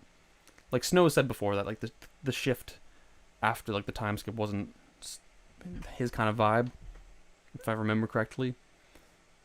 But I don't know. I don't know. I'm holding on to a glimmer of hope that you might actually find more enjoyment in the last season than at least this. But that's just a guess. You can never know for sure. Gungrave. This was another anime that I always saw on like Canadian Netflix that I never watched, but like always looked super interesting to me. It's literally my favorite season of anime. That's fair. I'll force myself on to season 4 at some point. I never know how quickly. Yeah. Let me just switch back to the YouTube DAW in case I'm missing shit. Nope, I'm still good. Monkey Girls Nozaki-kun, whatever. Steins Gate 5.2. Again, another one of your classic hot takes. I need to finish Steins Gate eventually. So for now, the jury's out. I'm surprised you gave Dororo such a low score. What was your particular quarrel with it? I haven't seen it, though it does look like something I would enjoy. Yeah, I don't like where they were going because I think that the setting they switched is unimpressive and how they develop airing is annoying in my opinion. Mikasa's still Scarfarak. Yeah, Mikasa's just fucking garbage. A lot of problems with Attack on Titan, I do admit, but like again, overall, I do quite like what it does with the world building, and that's really the thing that I enjoy. Skate the Infinity. I mean, I really fucking enjoy this. This is just a super fun anime to me because for one, Bones is one of my favorite animation studios. I like the aesthetic of this anime quite a bit, even like in terms of sound design. There's a lot of like really pop punk kind of themes. It's about skateboarding. It just has that kind of early 2000s energy, not early 2000s anime energy, but like early 2000s like lifestyle energy. And I love that about this show. It was very fun and refreshing, and it was definitely an anime that I'm glad to have seen, simply because it was just a change in pace for me. It was super fun, super enjoyable. Is there a season 2 for this, or like have they talked about a season 2 for this? Probably not. That's unfortunate, but also I love Longa because we get a little bit of Canadian fucking representation, and that's fucking very rare. Okay, Promised Neverland season 2. Yeah, I mean it's the kind of typical response to it. Honestly, Doro is Vinland Saga, but I don't really care for Dororo's story by comparison. Interesting comparison. Did anybody else make that parallel between Dororo and Vinland Saga? I don't know if that's a noob exclusive. No, clearly not. Very much not. Yu-Gi-Oh! Dark Side Dimensions. I never actually even got around to watching that. I was super hyped when it came out, though. I remember I had a huge fight with one of my friends over this guy's hairstyle. I had said that it was like Sasuke's hairstyle, but he said it was just like spiky like Yugi's. And it turns out I was fucking right. As always, you know, go figure. Nah, hell nah. Interesting, okay. I'm going to take a break just to go get a glass of water. I'll be back in like 1 second, so be right back.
We're back. What did I miss? What did Kev retract? I think it stays on the screen. Or does it? Or I guess not. Damn, we'll never know, I guess. Okay. Promised Neverland Season 2 deserves a 1 out of 10. Harsh. I don't know. I very seldom give out scores like that low because like I always sympathize with the fact that, you know, there's a whole production crew behind it, and like the very fact that it's animated, and you know, some effort went to like the kind of soundtrack, voice act. You know, I can kind of sympathize with just the fact that there's a whole production behind it that is at least like watchable, which at least prevents me from giving it like a 1 or 2 in most cases. And by and large, like with the anime I watch, there's nothing that's usually offensively bad that really would merit such a low score. But I don't know. Maybe that's just me. Shit, I didn't say anything. He said Dororo is better than Vinland Saga. I've never watched Dororo, but I can totally see why people would say that. I mean, Dororo is like a fucking Tezuka classic, right? Vinland Saga is like a modern classic, but one aspect that should bring something down to 1. One aspect shouldn't bring something down to 1 unless it's like racism or something. Vinland Saga stomps anyways. Interesting. 1 second, my cat wants to go to my room. She just came in.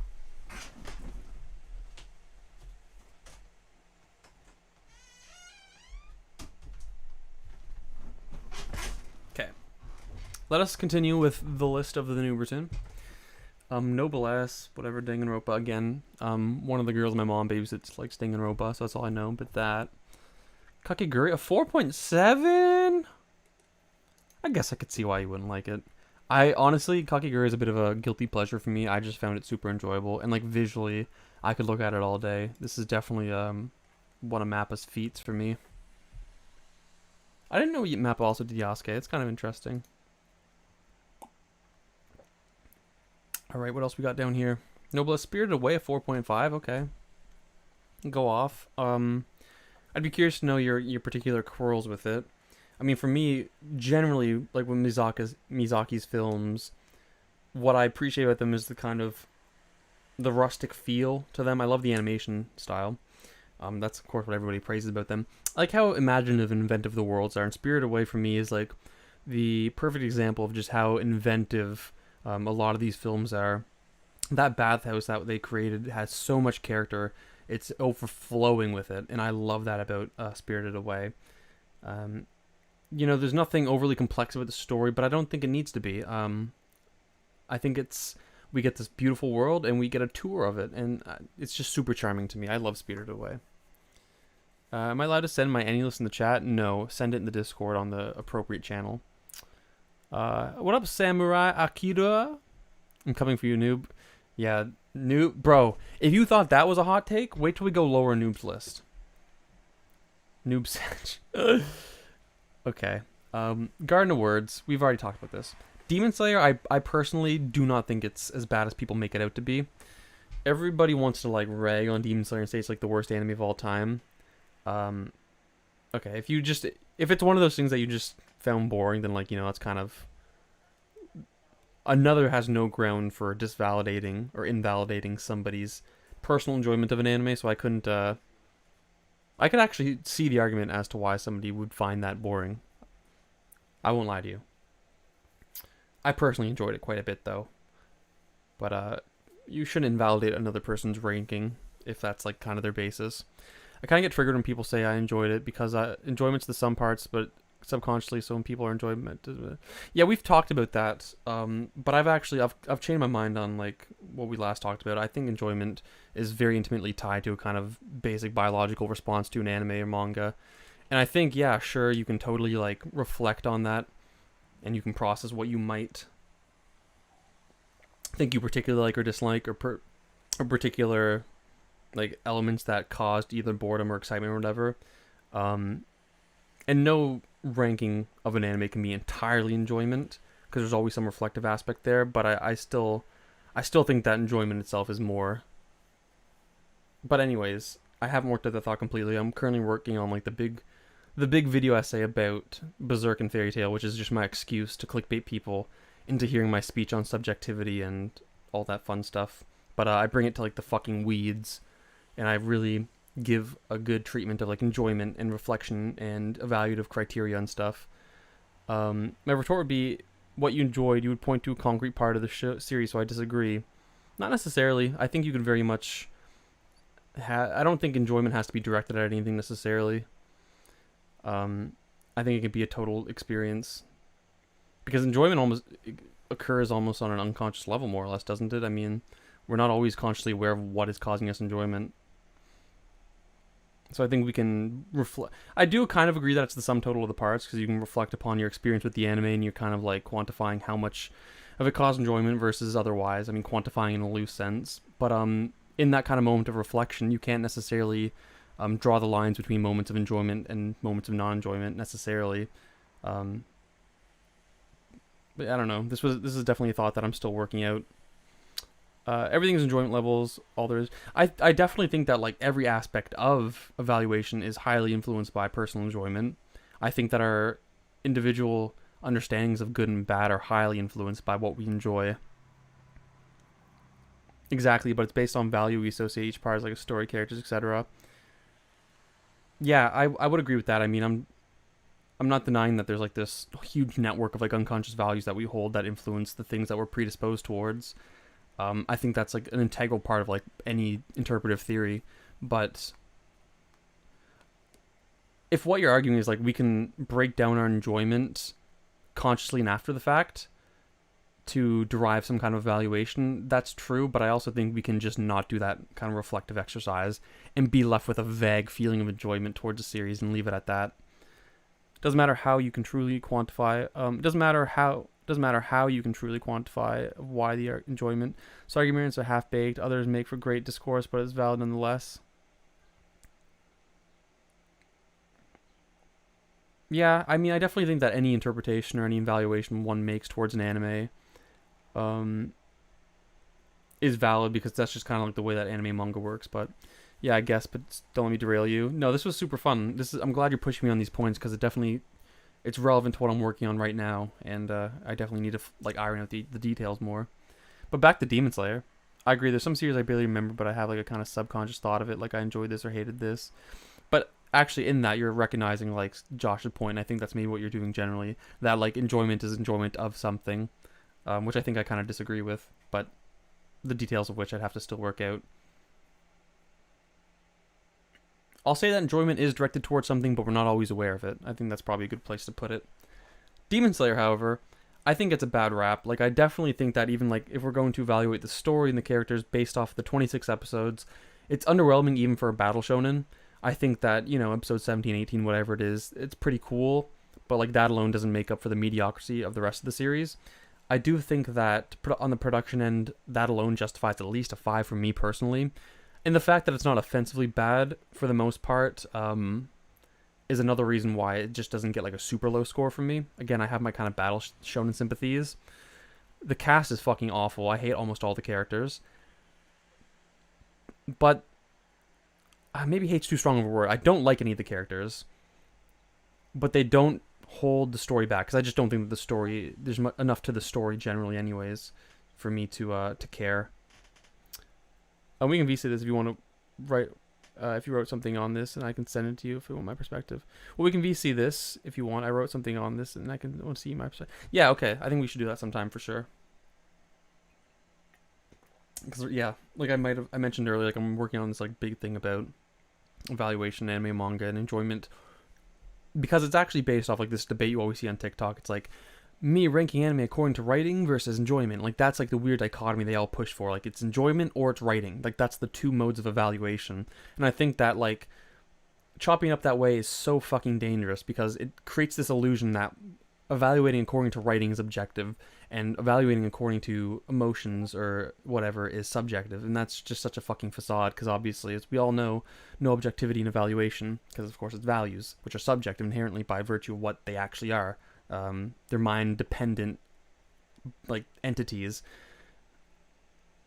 But what I just try to hammer home is the fact that even when we evaluate according to writing, we're highly influenced by like deeply emotional and emotive and unconscious values that almost entirely determine our emotional response as well. And that even our emotional response is highly influenced by, it's too much to break down now, but I'm kind of enjoying this. But the idea is that when we say we rank things according to enjoyment, a lot of the time what's happening is we do have some kind of almost predisposition towards certain archetypes. Some people just like action series, some people just like rom-coms. So that's one such kind of unconscious predisposition.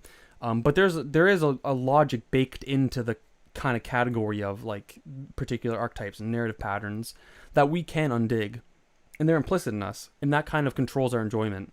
So like when I see Levi on screen, I think he's badass. Like, even in my least critical viewing of Attack on Titan, I see Levi spinning around on stage, I think this is fucking badass. And there's a reason for that. There's a whole like logic baked into my emotional response to that I'm not aware of. However, but through reflection, I can bring that to light, and I can kind of break that down and what have you. And that's all fun and good. But my enjoyment is actually highly dependent on these different values that I hold that actually have internal logics to them, which I then bring out in my kind of writing-wise evaluation. But then even my writing-wise evaluation is highly influenced by what I happen to enjoy, because the things that I'm going to put into my category good are going to be typically those things that I have some kind of, positive experience towards, like emotionally. Anyways, there's a whole lot to it that I have worked out, but like I need to kind of go through it one by one to more appropriately handle this issue. And again, I have a whole video on this coming.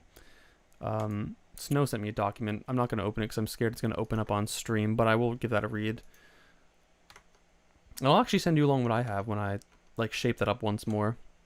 But we're kind of we're derailing so bad. I think new script I was working on for my enjoyment point. Yeah, we talked about this before, but I do look forward to like seeing the more fleshed out account. Okay, let's return. Demon Slayer's not nearly as bad as people make it out to be, in my opinion. That's that. Koikimo I enjoyed. No Game No Life, never watched. Horiyama, I enjoyed it. It's just like a standard rom-com to me.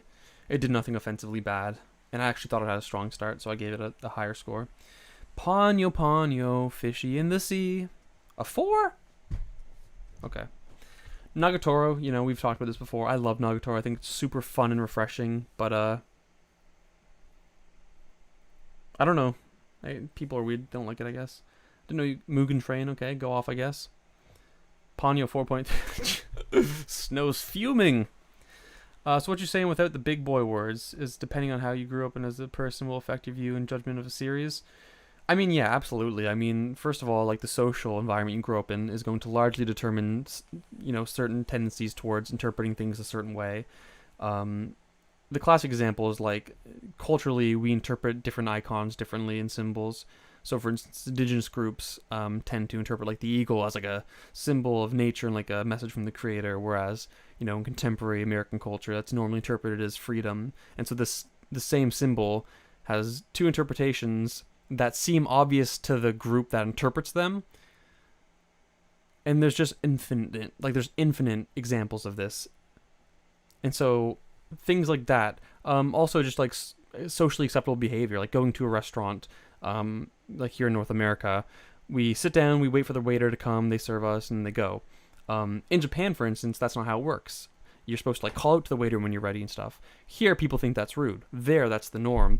So different little discrepancies like that we just take for granted and we don't realize are other, that highly influences how we interpret things. But that then goes all the way fucking down to very minor ways to interpret things. But also our particular family that we grow up in within that culture holds certain values, and that usually becomes inherited to us, or we might reject it on the basis of some kind of principle of rebellion.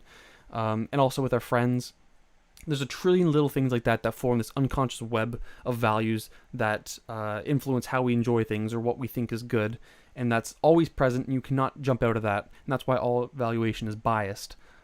People think that they can get out of this kind of bias by evaluating according to conventions or popular beliefs, but even how we interpret conventions is going to be, you know, highly influenced by these unconscious values, which ultimately is going to be some product of our kind of social environment. Anyways, I'm really fucking derailing here now, but that's a whole fucking theory to be worked out soon.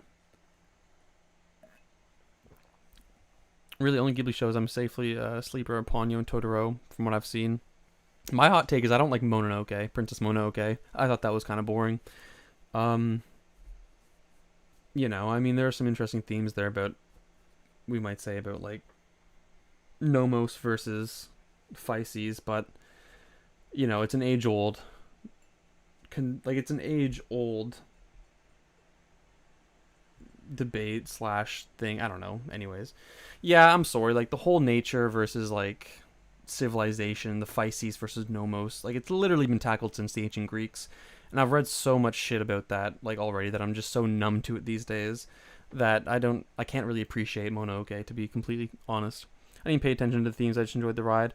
Like, I mean, like any Ghibli movie, it is a fun experience, but just the themes don't impress me that people always try to, like, bring up. And in terms of just pure viewing experience, it was less to me than most Ghibli movies that I've seen. By the way, are you rating anime and manga? Both. So yeah, that's my hot take, I guess, with Ghibli. Fuck, sorry. Bro, forget the point if Iboshi is such a great complex antag. I don't know. I'm sure it can be broken down more than I've thought about it, but as I always say, I think interpretations are reflections of the interpreters, not the anime. And Snow, you're a smart dude. You could get blood out of a fucking beet. Wait, what's the expression? You can get, like, blood out of a radish or something, like, because of how fucking smart Snow is, bro can, like, make the most beautiful interpretation of the most unimpressive anime. Not to say that's what you do, but you have that capacity because of just fucking how crazy like smart you are. But yeah, pure like experience, Mononoke just didn't hit it for me. Totoro's also one of the lower ones. Though in reflection, I do enjoy Totoro even more. Chung, hello Gamio. Aw, shucks. Boys, we need to finish fucking Noob's List. Like, what's going on here? Goblin Slayer, Jobless Reincarnation. This is one of the isekai people tell me I should watch if I want to get into isekai. I'm going to go back and watch it only because that's one of the highlights of winter 2021. But otherwise, I wouldn't watch. Thanks. You're welcome. Goblin Slayer, God of High School, Pokemon movie. Burn the Witch. This is like one that I think I might agree with on you. Like, I also gave Burn the Witch a low score. I fucking hate it. I think it's like Kubo's worst work. Like, Zombie Powder is much better. My problem with it is just like the story is so uninspired, and even like the one thing Kubo's known for, like his character designs, I just don't think that he's on his, you know, best behavior here with the character designs. And the fact that he sets it in the Bleach world does nothing for me. I think if he's using that as a way to like get the reader to import their knowledge of Bleach onto this world, that's lazy writing. I don't think that it does anything for the series. Not to mention the fact that, like, if anything, this kind of brings about more inconsistencies because, like, the whole thing with Bleach is, like, balancing, like, the good souls and, like, the bad souls or whatever so that, you know, there's not an imbalance which causes, like, the soul society to collapse into the real world. With Burn the Witch, it's like they're just taught to go kill the bad dragons. So if they have any influence on this good to bad ratio between, like, the real world and, like, the spiritual world, that would cause an imbalance. But since it's set in the Bleach world, like, we're to assume they know of the Soul Society since this is, like, the London branch or whatever. This just causes so many fucking problems that, like, it's just bad. I don't like Burn the Witch. Love Jobless. The really important is that the show stimulates and makes me want to put the work in to make the beautiful interpretation. Yeah, I get that, actually. There are definitely things that would, like, lead me to wanting to be more charitable about an anime. And if a show just doesn't have that, I'm not inclined to do so. The first episode was hot, you're saying, right? I'm saying that Burn the Witch sucks. I don't know what else I don't know what that was directed at. I haven't seen it. Did Bleach characters make cameos? No, they did not. That's the worst part. Like, the only real reference we get to Bleach is, like, a little shot of, like, you know, Soul Society, London branch. I'm like, well, what is even the point at that? You know what I mean? Like, I really feel like it was a marketing ploy more than anything. Like, look at this, it's the new Bleach thing. Go watch Burn the Witch. And it worked, and people watched it, but, like, it sucks, so don't watch it. I was directed at, okay, Samurai's take on Goblin Slayer. Okay. Let's keep rolling. More Pokemon shit. Future Drive 3.2. This was, again, one of those anime that was super enjoyable to me. And that I had it at a 9 at one fucking point. It's come down quite a bit since then, but I still think this is an incredibly enjoyable anime. Goblin Slayer lost my interest towards 7 to 8 onwards. A lot of themes interested me so much in the first place. Interesting. And then we got, like, the real hot takes. Like, the fucking low-balled Ava takes. I have nothing to say about this. I mean, Ava is like my second favorite anime, bro. Nothing but good things to say about it. It's such a intellectual exercise, and it's one of the few anime that I think rewards the viewer for taking that approach to it. Yeah. Josh, did you not know about Noob giving Ava a 3 out of 10? That's like a defining, like, this is how we introduce Noob. We say, like, this is Noob, he gave Ava a 3 out of 10. I thought you knew this. Okay, so, like, you know what? This is totally worth it then. I thought you knew this, and I thought this wasn't going to hit at all. But I'm fucking loving the reaction. Oh, you forgot? Yeah. I'm glad, because this is real. This is me. This is exactly how I'm supposed to be. Yeah. I'm not even going to address this. This is Noob's worst take to date. This is the only take Noob has had that has actually made me ass mad. I've since gotten over it, for the record. But there's some fucking resistance for a while. Hot take, and I respect them for that. But you're speechless. I'm used to it now, to be honest. But Psychopaths 2, you say is bad. Seeing yesterday for me. You get Arc 5, really a 2.3. Okay, go off, I guess. Now and then, here and there, a fucking 1.8. And 1.8? Gave Fooly Cooly a 1 and blew into a 0.5. What do we make of this, folks? The Fooly Cooly one is the other crazy hot take. I've never stimulated ever put interpretation to the anime. It was so boring. I respect people who love it, but I just can't appreciate a single thing about it myself.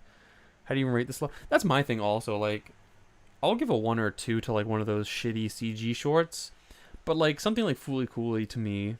Well, I mean, obviously we can differ on like what we enjoy or not to enjoy, but like to give it a 1 to me is just offensively low. You know what I mean? Like I just feel that's just so disrespectful to like the production teams.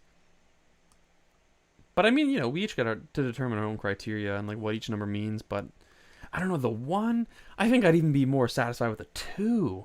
But I mean, bro has clearly established a whole hierarchy of 1s, which is absolutely nuts to me. But I do appreciate how like mathematical and analytical he becomes with his rankings.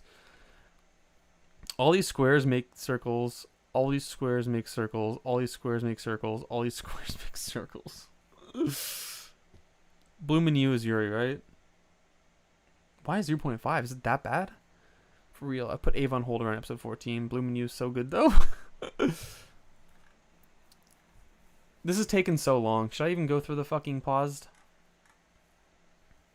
Bloom and you, I hate with a passion. It gives on a horrible message. That's a respectable reason to hate something. Like a 7. Oh, okay. I'll speed through these. You pause to your eternity. I can understand that. I thought it had an amazing first episode. I know you said you were slightly underwhelmed by it. I do think it does reward its viewers for the first few episodes when it gets to episode 5, and it has a really well paid off emotional moment to me, which I really appreciate. But once again, it's in a slump where each got a bunch of boring episodes, and it's necessary to have these episodes to build up the side characters because that's the whole purpose of the show, right? That Fushi takes on those side characters at some point, and we also need to build them up to care. But in execution, the show is just so dreadfully boring that it's had 2 good episodes out of its like 10 so far, and I can actually totally understand the 5, even though it's the fan favorite. I appreciate Fooly Cooly. I think it's a great show because the story subtlety, but I don't think its randomness can serve as a turnoff. Well, I think what I like most about Fooly Cooly is its randomness. I like the creative process behind it. I really appreciate how the creator just wanted to throw together all these things that he enjoyed and make an anime out of it. And I think that his personality shines through a lot. I think the music and production's fun. And I just think it makes for a really fun experience overall. I like the quirky randomness of it as well. I actually think that the whole narrative around it about the becoming an adult and the commentary on puberty, I think that's more boring than viewing it as just like this kind of hodgepodge of things the author. That's like the interesting reading to me, but to each their own, right? To Your Eternity seemed like more of an atmospheric show to me. I thought so too, but like it didn't even nail atmosphere in my opinion. JoJo fans when they Duran, yeah, don't pick this back up. I mean, it showed a lot of promise early on, but like it just didn't deliver in my opinion.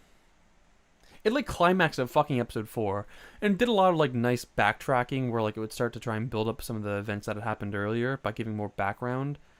But it's such a mess. Like there are some cool moments in there, but like I couldn't recommend it.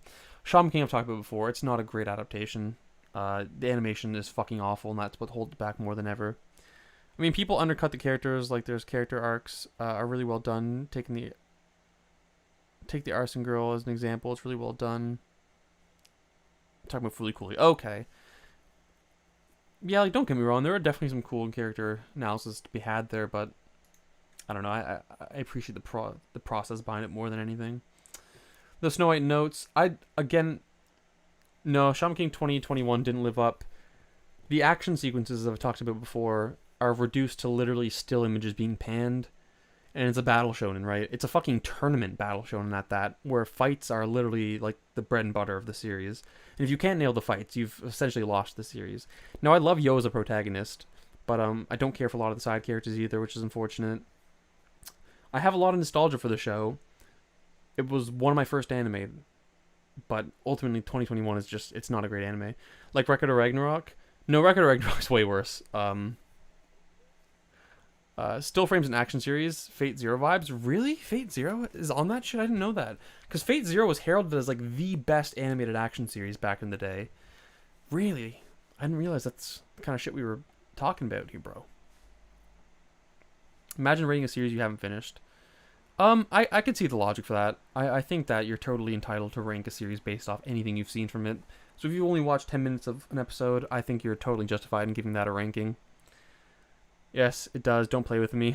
Damn, I didn't know that. That's kind of disappointing.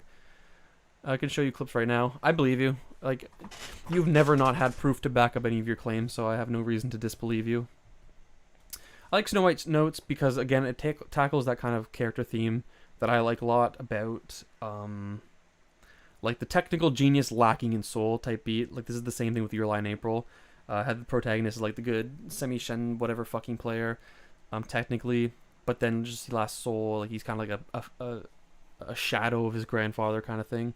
And so the show's like a journey for him trying to figure out how to find his own identity as a musician. And I appreciate that a lot thematically, but I just think in execution, just watch like Your Lie in April, to be honest. Or Brockamon, for example. Beastars, furry, combatants, fucking awful isekai with terrible humor. Kill la Kill I really like. If you don't like it, you know, that's that. I mean, it's kind of like a parody on fan service. But I also think that it has a lot of interesting cinematic shots that serve as kind of like commentaries on. Just kidding, I have no fucking idea what I'm saying. So long since I watched Kill la Kill. I really enjoyed it, though. But I understand why you personally don't like it. But to give it the same score as the Saints Magic Powers Omnipotent, that's disrespect, because this was a fucking dog shit show. Ergo Proxy, I've always critiqued it for being just like a kind of shallow, pretentious, hand-wavy type show. As much as I enjoy it, that's the impression I've always got from it. And it has like that ideal production style for me. I'm like a huge fan of like the 2000s animation, and that pretty much embodies that perfectly. So to me, it was an enjoyable experience, but like content-wise, I fear that it errs on the side of pretentiosity. I just made that word up. Even the big hype last gunfight was weak as fuck. You really look at it, that's disappointing. I was really looking forward to like some good action series like in the Fate Zero stuff, because I hyped myself up to watch. But Snow's gonna love this one. Bakemonogatari 2.6. You want good action? Unlimited Blade Works. Can you watch Unlimited Blade Works first? Yeah, Splorp. People, you're actually the one that we're selling me on Fate. Is it possible to just watch Unlimited Blade Works? If so, I might just do that. You can watch Blade first. Okay, I might even do that then, you know? I might. Just based on what people are saying here. Okay, cool. Another shitty isekai. Nekopara. They had like the visual novels on sale on Steam, and I almost bought them because I was horny. If this is what I'm thinking of. I fear this is not what I was thinking of. Please retract my previous statement. I did not mean any of that. Just don't watch Heaven's Fields first? Yeah, okay. Dropped, I mean... Redo the Healer. Another classic 0.1.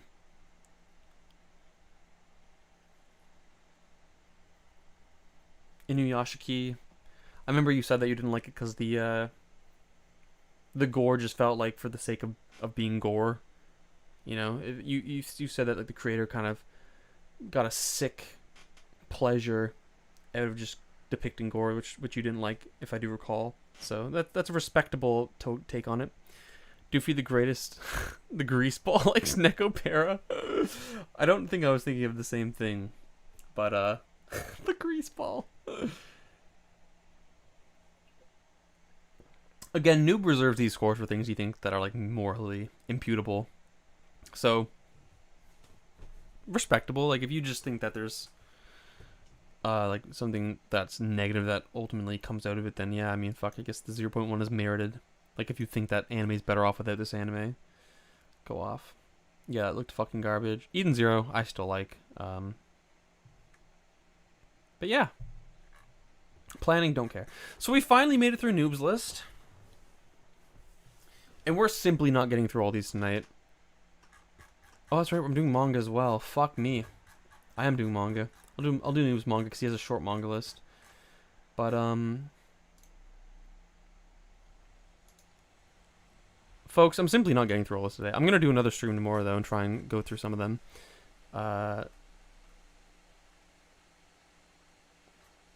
This is fucking hell. What did I sign up for? This is fun content though, you know what I mean? Like, this is a fun way for me to interact with my community, and I do think that some good healthy dialogue emerges from these discussions, so I do like what we're doing here. But just the fact remains, I'm not getting through all this. Not by a long shot. Part 2 Pog? I'm going to definitely do another part tomorrow. 09, terrible messages, okay. Noob has like the most intense takes I've seen of late. He has the most intense takes I've seen, period. I find it kind of weird mindset, but fair, I guess. No, I get like the rationale between, like, you know, this is morally bad, period. Delete from anime. Manga, I mean, it's pretty much all the anime that you like. Komi was surprisingly fun for me because like, it didn't seem like something I would enjoy, but I just thought it was a super refreshing take on like social anxiety, and I don't know. That's just a shallow way to frame the matter. But I myself gave it a rather generous, like, did I even rank it yet? I don't think I read enough to rank, or did I rank? I don't know. I paused. 7.6. Yeah, it was nice.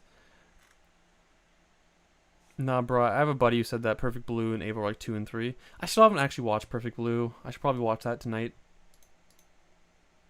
Or maybe soon. I don't know when. But I never got around to it.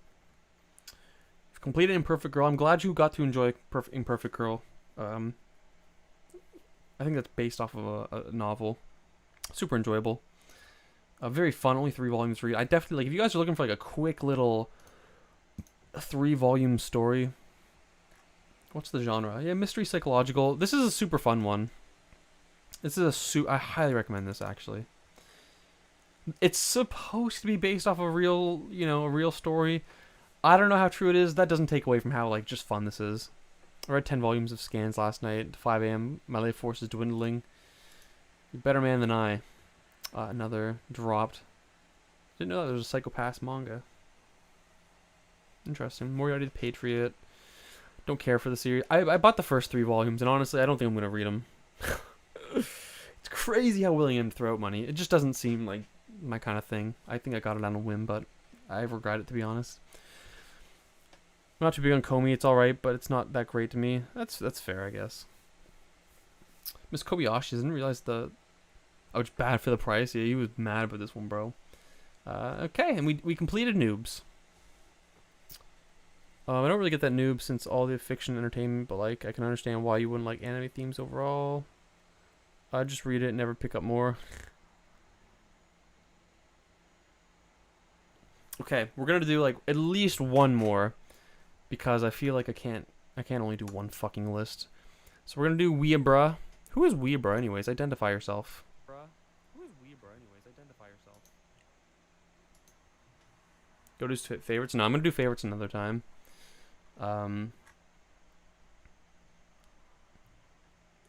California. Oh no, he doesn't have like the view where I can see the pictures, and it's all in Japanese. I can't. Oh my god, and there's fucking 195 of them.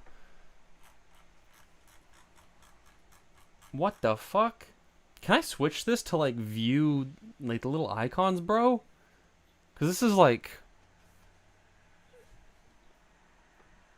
this is fucking hard to look at. Y'all, Weeabra, I'm sorry, dog, but like, you in the chat? AniList moment? Josh, I'm gonna keep it 100. I'm simply not getting to yours today. Yours is gonna be like a fucking 3-part stream to get through. What am I gonna do with this?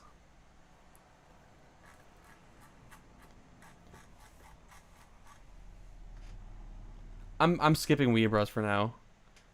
I'm sorry, bro. Like, if you want me to do yours, at least edit it so that I can see the thumbnail of the image. I simply can't do this. I'm sorry, folks.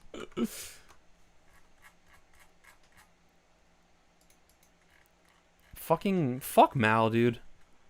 Fuck Mal. Let's do Archangels. Let's see what his... See, this is how fucking anime list should look like. So let's do Archangel's manga list. Got a few thumb otherwise titles all you got. Yeah. AniList easily, yeah. You can't adjust. That's so fucking cringe. Okay. So I know you mentioned Archangel that you are reading Distant Neighborhood. I saw that you just picked it up. It looks super interesting actually. You said everything by this mangaka you've read you've enjoyed. What has he also done? I genuinely know like none of these.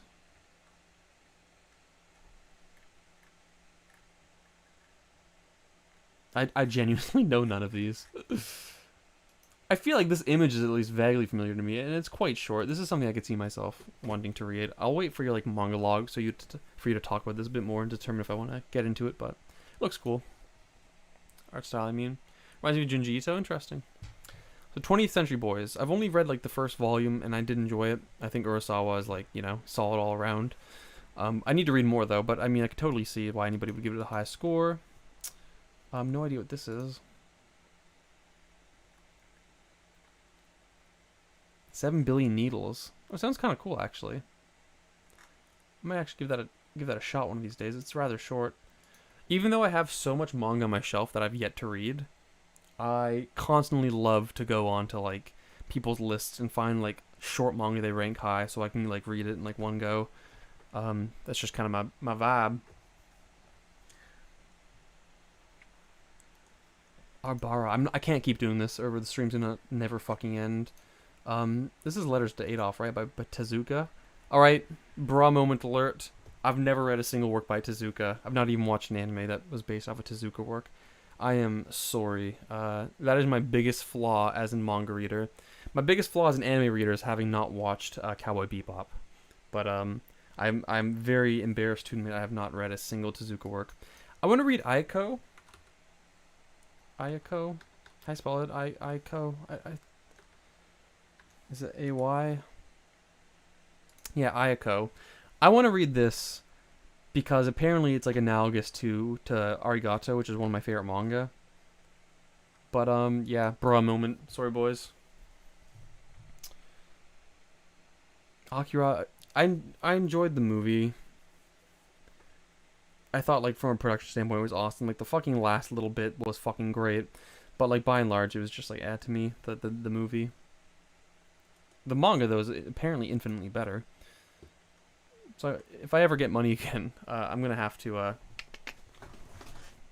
get that box set because I do think that I would enjoy this quite a bit more if I'd read it. Try watching Metropolis. It's a madhouse and it's based off of Tezuka work. Okay, you've sold me. Josh knows exactly what I would like, and I think it would be that. Also, I respect... Oh, wait. Also, I just realized your scores aren't ranked by the score, so can I change that? I think that's the more productive way to go about this. I like to kind of get a sense of dissent. So, Blame I've never read. But it's in my kind of fucking atmosphere of things I'd like to read. Berserk's another thing that like I've never given a fair shake. I've only read the first volume and I didn't enjoy it. I know there's a lot of I mean, I can respect the legacy behind it, and I think it is something that I might enjoy the more that I get into it.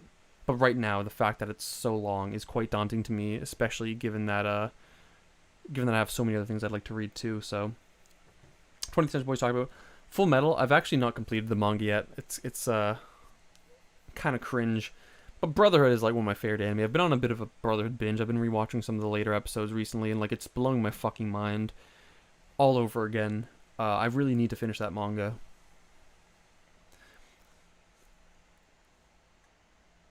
Azumanga Daioh, I really gave it a 9. Me and my friends had like a fucking inside meme about like that big yellow dude for a while.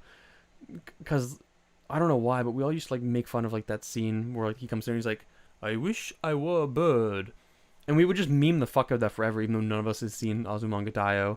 But I thought that scene was like pretty funny. I don't know. I need to update my scores on my list. I guess you don't think this is a 9 anymore. Yotsuba, I've heard that it's funny. I've never given it a shot, unfortunately. Vinland, like I said, I've only read like 8 volumes, but I did enjoy those 8 volumes. Vagabond, I've never really got into. My friend Narj is big on Vagabond though. Blade of the Mortar, never got into. Pluto, a 9. Yeah, I think I gave it a 10. I fucking love Pluto. Isn't Yotsuba the one 4chan Sims for? Probably. I don't know if that's true or not, but if it is, then rock in the real world, I guess. If you watch the anime, then you might not have liked it, as the comedy isn't as punchy.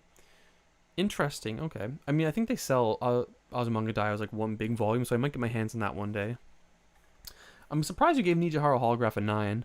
I'm a huge Asano simp, but I thought this was one of his weaker works. It felt really pretentious to me. I've been meaning to give it another read because J-Dog's been trying to sell it to me a while back, but yeah, it's definitely in the lower echelon of Asano titles for me. I just didn't really like it. Didn't really come together for me. Devilman, how is this? I mean, well, you gave it a 9. Has anybody else here read Devilman? The classic collection.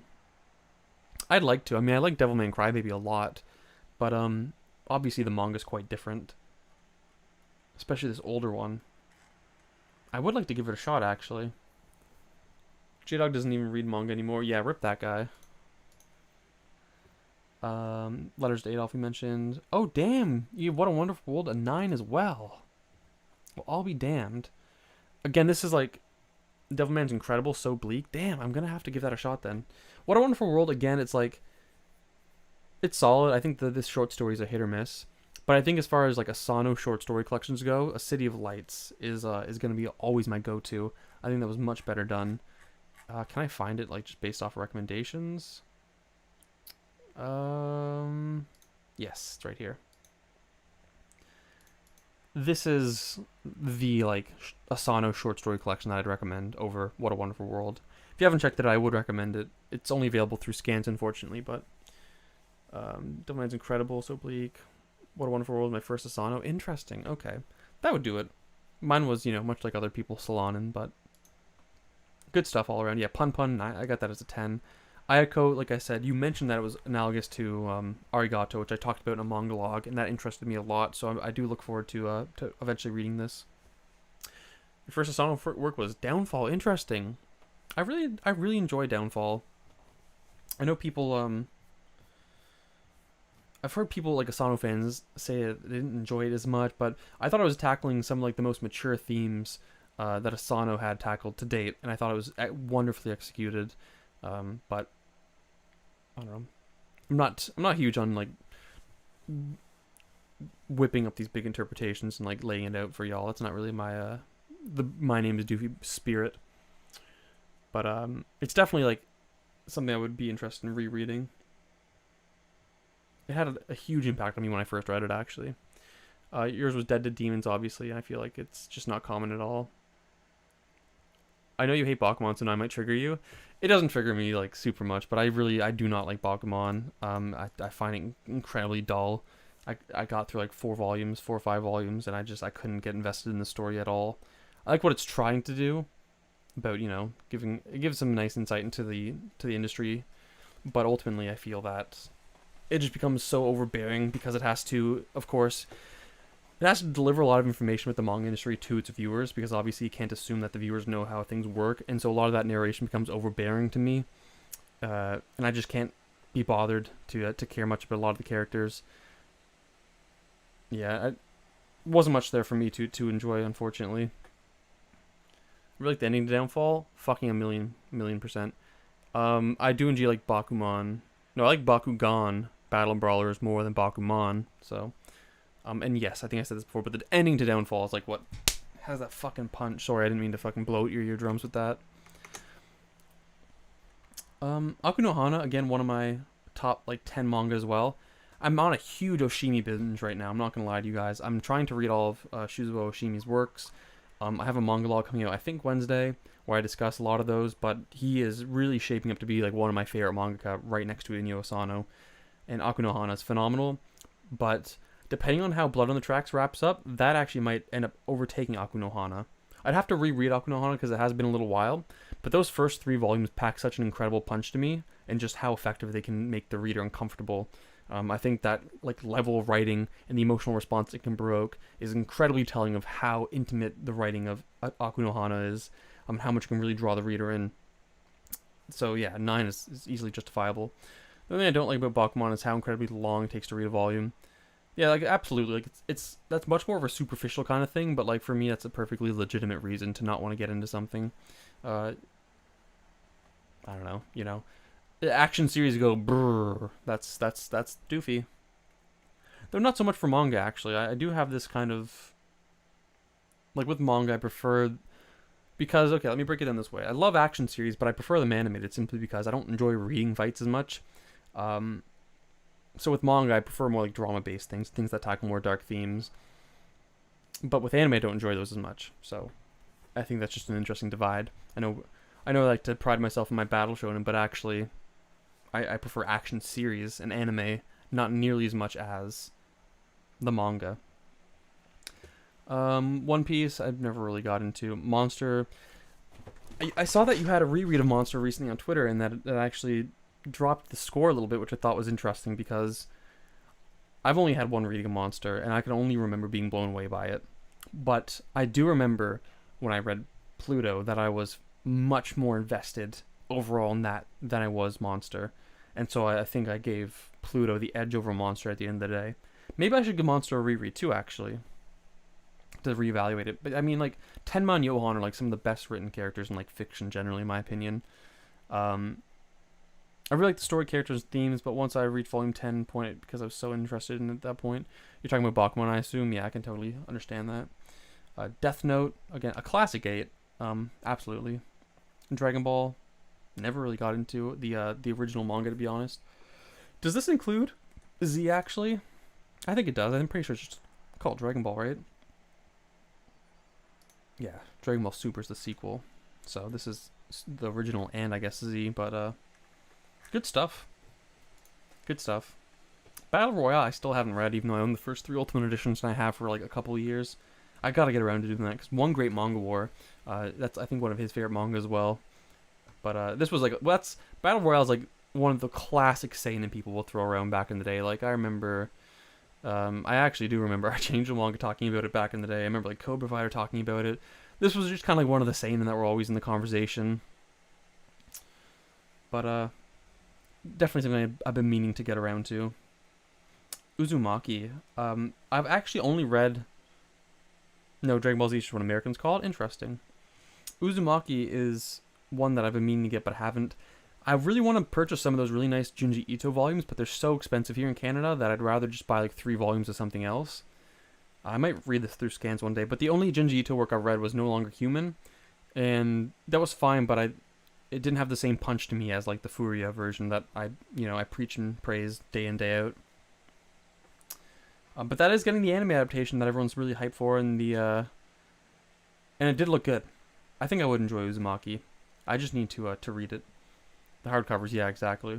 Tekken Kincrete, I need to read more Taiyo Matsumoto. I've only read Blue Spring, and so I really do need to get on this. Planets was by the guy that did Vinland Saga, actually. Did you read Vinland Saga as well? I think you did, because I think I saw it on here. So you do like Vinland Saga more than Planets, but Planets I'm super interested in. I didn't realize it was so short. I thought it was a lot longer, to be honest. I really want to check out Dragon Ball. I've watched some of the Z, but I never got around to it. Yeah, like I used to watch a bit of Z when it came on like TV. I did do a pretty significant watching of Dragon Ball Z Kai, but I think I didn't finish the last arc of the original run of it. So like I think I finished all like the android shit, but I didn't get quite to Cell, which is unfortunate. That's like I'm pretty sure what people like most in Dragon Ball. What is like the fan favorite like Dragon Ball arcs? Isn't it like the Cell Saga? Maybe the Buu Saga? I don't really know. I'm not in touch with the Dragon Ball community that much these days. I used to have a best friend who was really into Dragon Ball. He was one of those guys that like had read and watched like a trillion anime and manga, but always came back to Dragon Ball. I love people like that. You know what I mean? And he kept me pretty in the loop when it came to Dragon Ball, even like Super as it was coming out at the time. But I haven't actually read it myself. Frieza, Cell Saiyan. Okay. To me, it's androids and Namek. Okay. I like the Android shit a lot. Like that was my personal favorite, but that's as far as I got to, right? The Android stuff. My favorite Dragon Ball is Namek slash Frieza. My favorite arc is the Cell arc. Yeah, I think the Cell arc's what I hear most of. Then we got a few Tezuka works, MW and Doro. I do hope to eventually get around to. Is Biomega any good, actually? I mean, you gave it an 8. I love how I'm asking the question as I'm looking at the score. But I used to see these on sale, like in a local bookstore, and I'd considered getting them for so long. It looked kind of like a nice steampunk kind of thing. But they were on the more expensive side, so I opted out. I'm going to consume a trillion anime and still come back to Uma Musume. Yeah, exactly. I do be liking those spines, though. Usagi Drop. That's like the really sad anime, isn't it? And manga, I guess. People always mention it when I talk about Anohana. But, never watched, never read. I might enjoy it, though, because I really liked a lot of that sad shit. Biomega's like a post-apocalyptic zombie manga, right? Maybe? Interesting that you gave Ikigami an 8. I've only got through like 2 volumes of it, and I kind of got tired of it pretty quickly. I like the initial concept of Ikigami a lot. This whole notion of like everybody in Japan, once they reach elementary school, will get like injected with this chip, and like 1 in 1,000 people will die. But like it'll go off in like 24 years, and so when that time comes, where the whole purpose of doing this is that like it instills fear in the population and motivates them to live life to the fullest, and it seems to have some effect. But then, of course, people do actually have to die to maintain that kind of the potency of the fear and then the drive to want to be better. And then you have these Ikagamis, which are like the cards. Like there's this whole branch of the government that's responsible for administering, keeping track of who gets the shot, like and who actually gets like the chip that'll kill them. And the Ikigami is given to the person with the chip that will die 24 hours before their death, so they get to kind of live it with their family and loved ones or whatever. And so the manga is kind of like an episodic approach, and it follows different people as they live out their last 24 hours. And we get a bit of a kind of rough, overarching plot with this kind of government agent that worked for the Ikigami, who kind of has some like moral questions and problems with the system as a whole. I think that might get developed more later on, but you know, after 2 volumes, it was just like I wasn't huge on the whole episodic approach. Biomega is all style and little substance. No, that's fair. Well, I mean, the style must have been strong enough to give it at least an 8, so. Pipochu, that's another one of those classic seinen that was always, like, just in the conversation back in the day. I really want to give this a read. This is, like, infamous to me. Wolfsmund, I also remember when this came out, people were pretty hyped about it. I remember I actually bought it for Narj for his birthday. I don't know what he thought of it. It definitely seemed more like a thing for him. Like, I'm not huge into a lot of medieval kind of stuff. That's kind of also why I'm kind of hesitant to get into Berserk even more, because like the setting is just a kind of setting that I'm not into, and I know that's again a superficial point that's holding me back from experiencing what might be the best story of my life, but right now it's just not my vibe. Opus I really enjoyed again. I talked about that in a manga log rather recently. I'm going to take a break to get another glass of water. I'll be back in 1 minute. So you all enjoy the sound of rain if it still plays when I hit the be right back screen.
We back.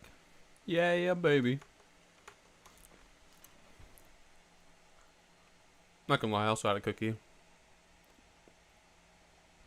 Oh, fuck, Ren. I didn't even see that you left, bro. Fuck, I feel bad. That chat didn't even go on OBS. What the fuck? Well, bye, Ren. I really appreciate the nice comment.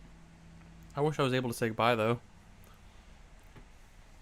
Looking for something to read last night, and I saw it looked interesting. The main antagonist is insufferable. Can I do that liquid? Let's return with the manga. Silent voice.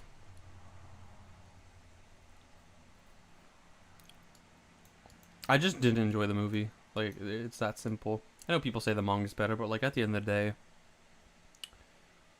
how much different could the manga be than the anime?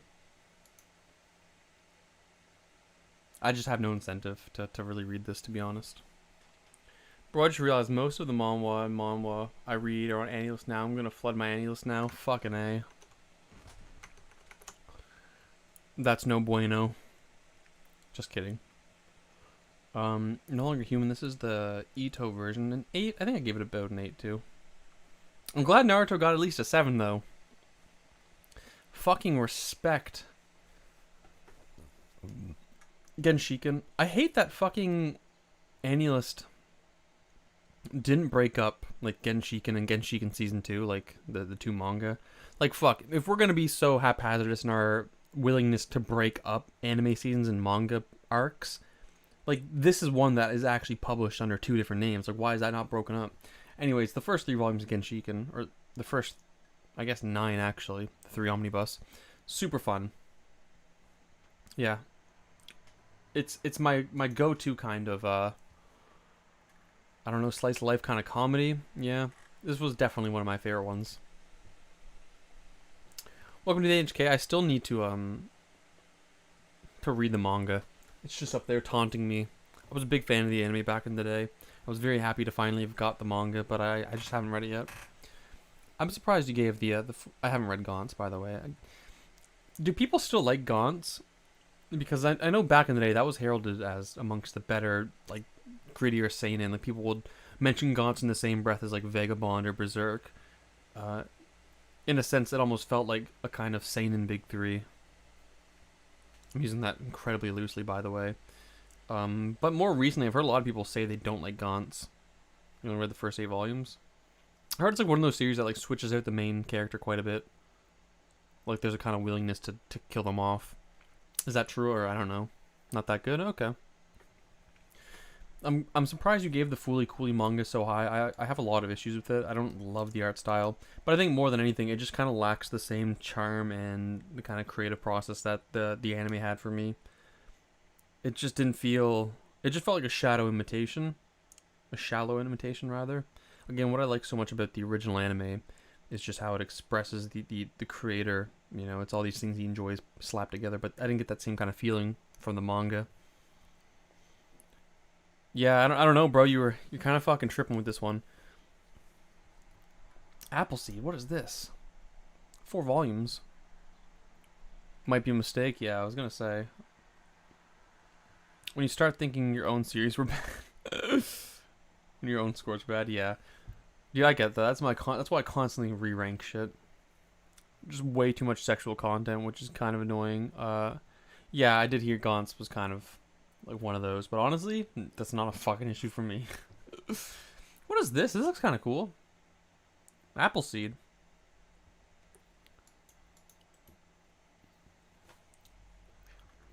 We have more Ito. I haven't seen, so I can't comment on. Crying Freeman, I've heard a lot about. Same guy that did, Gits? I don't know what Gits is, not gonna lie. This is, yeah, one of those. I've heard a lot of good things about Crying Freeman.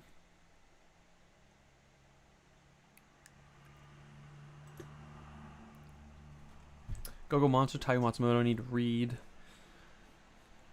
I really like Taiyo Matsumoto's art style, I'm not gonna lie. I was surprised Lana only got a 7, but Nijihara Holograph and What a Wonderful World got a 9 each. I thought that Slanon was one of the better ones for sure. Oh, Ghost in the Shell, sorry, I'm fucking stupid. What's this, Tropic of the Sea by Opus? Or not by Opus, by Satoshi Kon? I did not like this very much. I thought the story was super uninspired, and the art wasn't even amazing either. I think I still probably gave it like a 5 or something, 5 or 6. I have to do score adjustments, but usually they are nothing radical. I think the biggest adjustment was about 0.5 distance on AniList score. I actually last night did a bit of a score changing. I brought down a lot of series. I tried to reduce the amount of 10s that I had.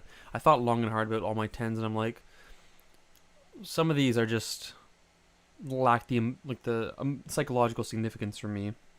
Just in the sense that like a 10 for me is a lot more than just like an enjoyable anime, but like it holds some kind of significant value in my life, and I just kind of made some adjustments on the basis of shows that had slightly less than others. Like I moved Ava down like 0.2, and I moved Hellsing Ultimate down 0.2. Like they're still amongst my favorite anime, period, and I have nothing but good things to say about them. But I just want to emphasize like the 10s that I've given like have such an emotional impact in my life, like psychologically, that I need to kind of give them their own kind of like league, if you know what I mean. I think I dropped down some of Attack on Titan because I'm watching more Full Metal, and just drawing the comparisons honestly makes me realize I'm a little too charitable with Attack on Titan despite how much I enjoy it. I just think that Full Metal puts AOT to shame on every fucking front. Even though both are good anime, Full Metal is just like... Rewatching that makes me like anime again, you know what I mean? Like, I've watched so many shitty anime recently that it's just... I'm feeling kind of bummed out and burnt out of a lot of seasonal stuff. But, like, you know, Real Life was refreshing for me. Watching Higurashi is now super enjoyable. And I feel like there's something else as of late that's really been kind of inspired. Yeah, and just rewatching a lot of Full Metal Alchemist Brotherhood has just been super inspiring. I've been collecting the hardcovers. Oh my god, yeah, you have to watch Brotherhood. I mean, if you enjoy Battle Shonen, you know what I mean? Like, that's, in my opinion, the best one. Even collecting the hardcover is very nice. I used to get, like... I'm still kind of collecting, like, the 3-in-1s. I think the spines are beautiful, but, like, the paper quality is shit. But they're cheap, so I like them. Yeah, there's nothing wrong with a flood of 9 and 8s, but 10s are special. Yeah, I really want to privilege, like, the 10s, you know what I mean? I love Archangel for just having fucking, like, I have no idea what any of these are. Let's explore a little, shall we? Let's go out of this. Zune Winter. Like, one volume, 7 chapters. This looks like super chill to read. Sorry, let me just... I love, like, the short manga that I can just kind of sit back and read really quickly.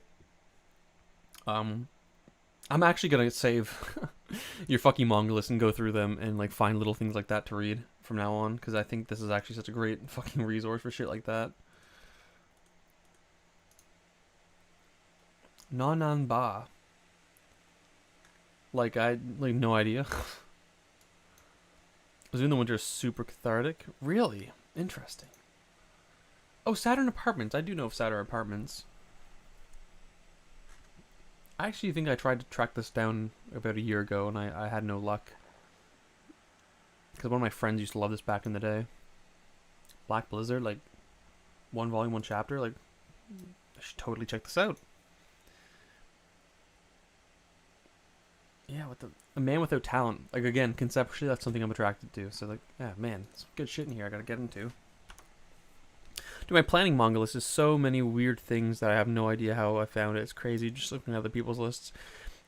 I fucking hate, like, oversaturating my planning to watch or planning to read.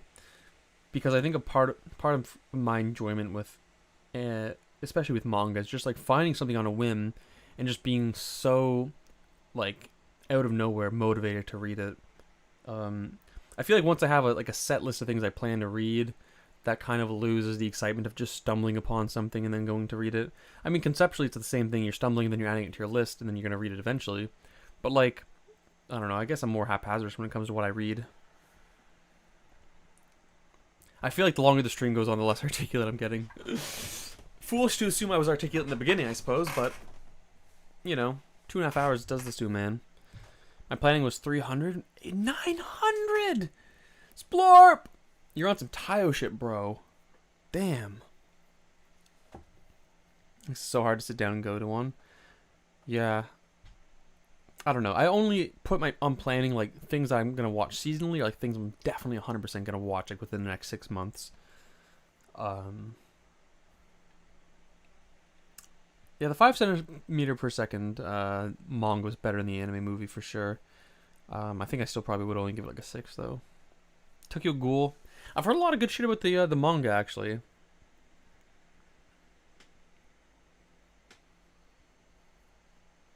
I'm probably never gonna read it. Yume no Kazeki. No idea what this is. Dream Fossil. The complete stories of Satoshi Kon. Okay, a little short story collection by the man himself. Might be worth getting into. Time Killers. That's the short story collection by the guy that did Blue Exorcist. I've actually been meaning to read that. It's on the Shonen Jump app. Terraform Mars. I also only got through like 1 volume or so. I really enjoyed that 1 volume. And I think it got an anime, didn't it? But like apparently it was fucking awful. Let's just like see what the score is on it. Is this still ongoing? God damn. I thought it was super hype when I first got into it, but like...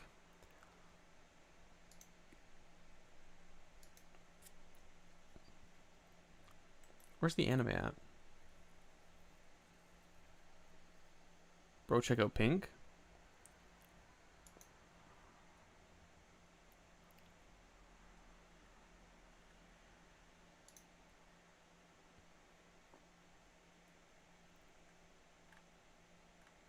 I mean, it got a 7. That's pretty good actually. I think it was censored. That's what people didn't like, but I think they might have gotten an uncensored version. Check out Pink. Okay. Is this one of those yosei? Yeah. I think I heard Code Provider probably talked about this before when he was talking about some yosei manga.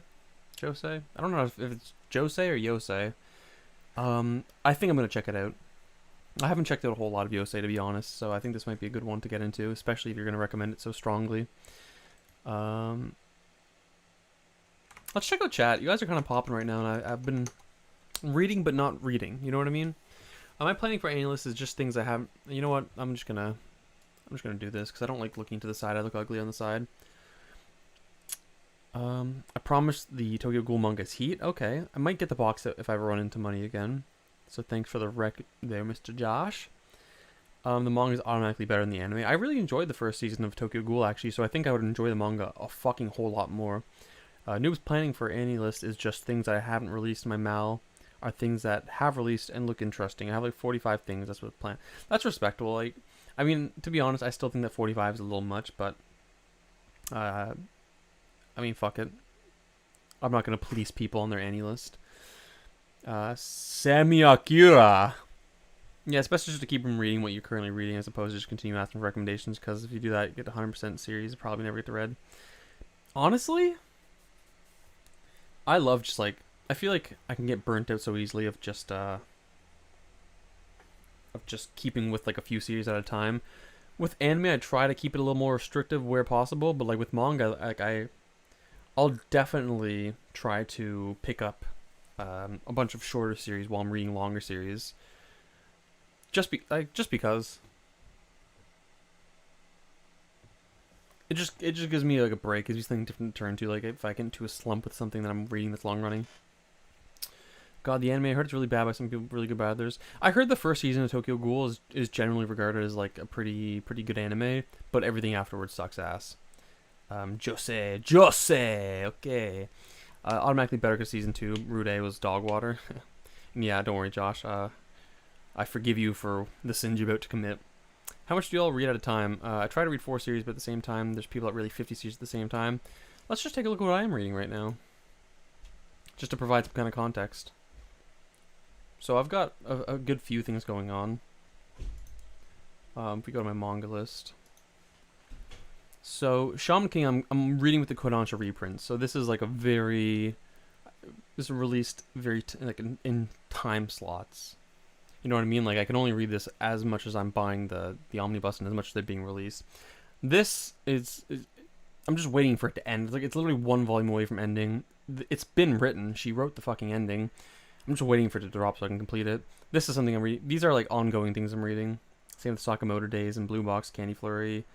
So I mean, if you're reading a bunch of ongoing stuff, that's fine. It's very manageable, much like on reading a bunch of or watching a bunch of ongoing anime. These are some of the Oshimi works I'm currently going through, and Drifting Net Cafe. This is currently ongoing. Inside Mari's complete. I'm working my way through that. I'm about a quarter, I guess. Happiness is by Furia, the guy that did the No Longer Human adaptation I love. It's short, and I plan on reading that very soon, so it's just kind of chilling in there. So I currently have like 13 in there, and it's a combination of like what is currently releasing, what I'm reading like as it's physically published, and just like what I'm kind of occupying myself with that are already complete. Dead Dead Demon's Fog. Yeah, like I said, I'm a huge Inyo Asano fan. Like I have a whole section on my AniList just for him. Same with Shuzuo Oshimi. Actually, I got a whole section dedicated to him. I'm gonna do this for all like the mangaka I get into, which has kind of been my approach lately to manga, like getting into a manga cut rather than just a work or so. But yeah. Leroy, hello. Welcome to the chat.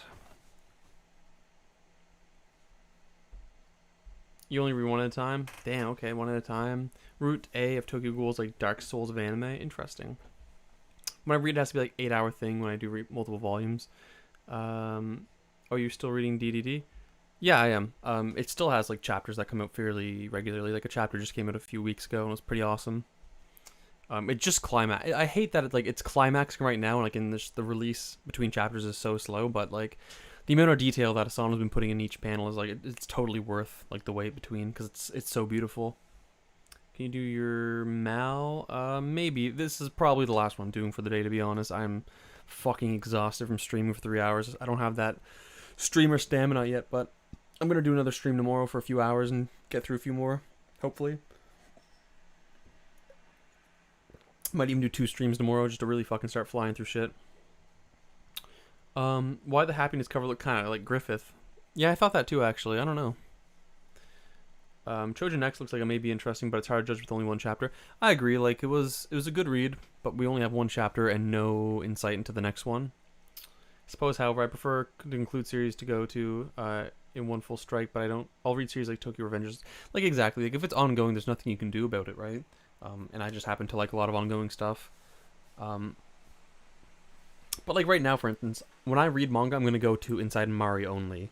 I'm gonna try and complete that before I'm not gonna do 20 chapters of Inside Mari and then do like 5 chapters of Shaman King. You know what I mean? Like if a manga is complete, I'm gonna read that in one go usually, unless I'm like in a massive slump. But I will normally have multiple things on my list, like especially with ongoing manga.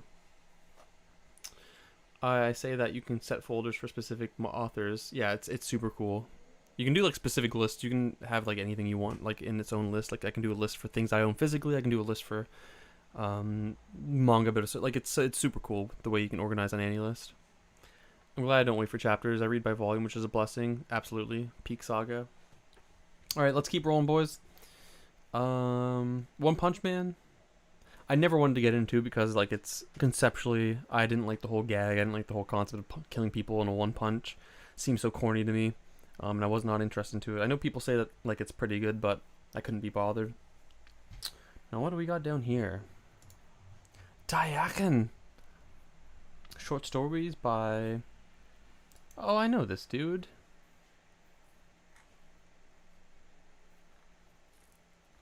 I don't know. I can't recognize any of the titles because they're in Japanese, but like I've definitely looked into some of his stuff before. Haven't read though. Another one of those situations. Fragments of Horror, isn't that that one's called? Another short story collection by is it by Junji Ito? Yeah, is this still impossible to find, or did they finally like reprint it? I remember like forever it was fucking impossible to get your hands on. At least back in like 2013. It's actually not just killing in one punch. And in my opinion, never gets old, as people can like rise up to Saitama up here, but can just see why you wouldn't want to risk that. Interesting. He's the father of alt manga. Interesting. I'm gonna have to look more into that because I have been fiending to get into a bit of alt manga, to be completely honest. Hunter x Hunter, a 6, respectable. I've fucking talked about the anime so many times that I'm just tired of talking about it. I do want to get around to reading Dark Continent though. Eventually.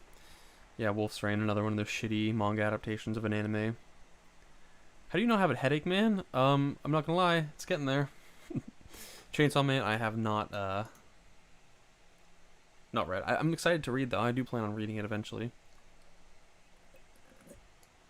High School of the Boobs. Okay, go off. Blue Springs, pretty like solid short story collection from Taiyo Matsumoto. The Naruto one shot. It's pretty interesting. A lot of people don't read this, but like it's a pretty interesting contrast to the Naruto series because it's like it's set in a much more modern world. We don't actually see a whole lot of ninjas in there outside of like Naruto, and it's just a pretty interesting contrast to what we actually got. It's obviously not like amazing, but it's just interesting to know like the origins of Naruto and what it could have been. What up, my name of J-Dog? Yeah, I didn't think Chainsaw Man was that good to be on. I mean, it was good enough to give it a 7, which is quite a high score. Saint Young Men, you gave that a pause as well. This is just like such a fucking like long read for me. You know what I mean? Like I do quite enjoy it. I think it's a very fun manga, but I don't know why it takes me forever to finish a chapter of this thing, and I don't know. That doesn't incentivize me. I like the sense of progression. I like the sense of getting through something, and I don't have that with this simply because I guess I'm a slow reader with it or something. That's a me issue more than anything, but it is a fun manga. I heard some slander about my current feelings on manga. Don't slander the dog or he will bite. Gamio, he's coming for you, baby. Chainsaw Man is a solid 8. I can see more than 8. Okay. Chainsaw Man's very topical right now, so I expect some hard feelings in the comments, but like 7's a good score. Another Devilman, okay. How many like series of Devilmans are there?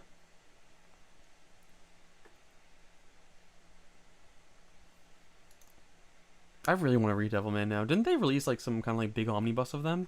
I'd like to get into that eventually. You want to call with Mr. Gamio? Kind of cringe they'd be on a call with him.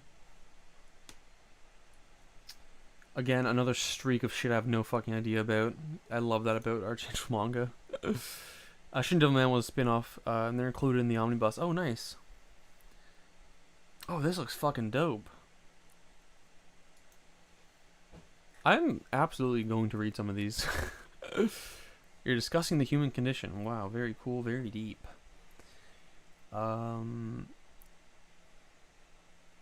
Nisekoi, I've never read, but people would always recommend on like the basis of Your Lie in April. I remember when it was coming out, there was a bit of hype around it, but I never got into it. And you know what? You dropped it, so I no longer have any interest in doing so.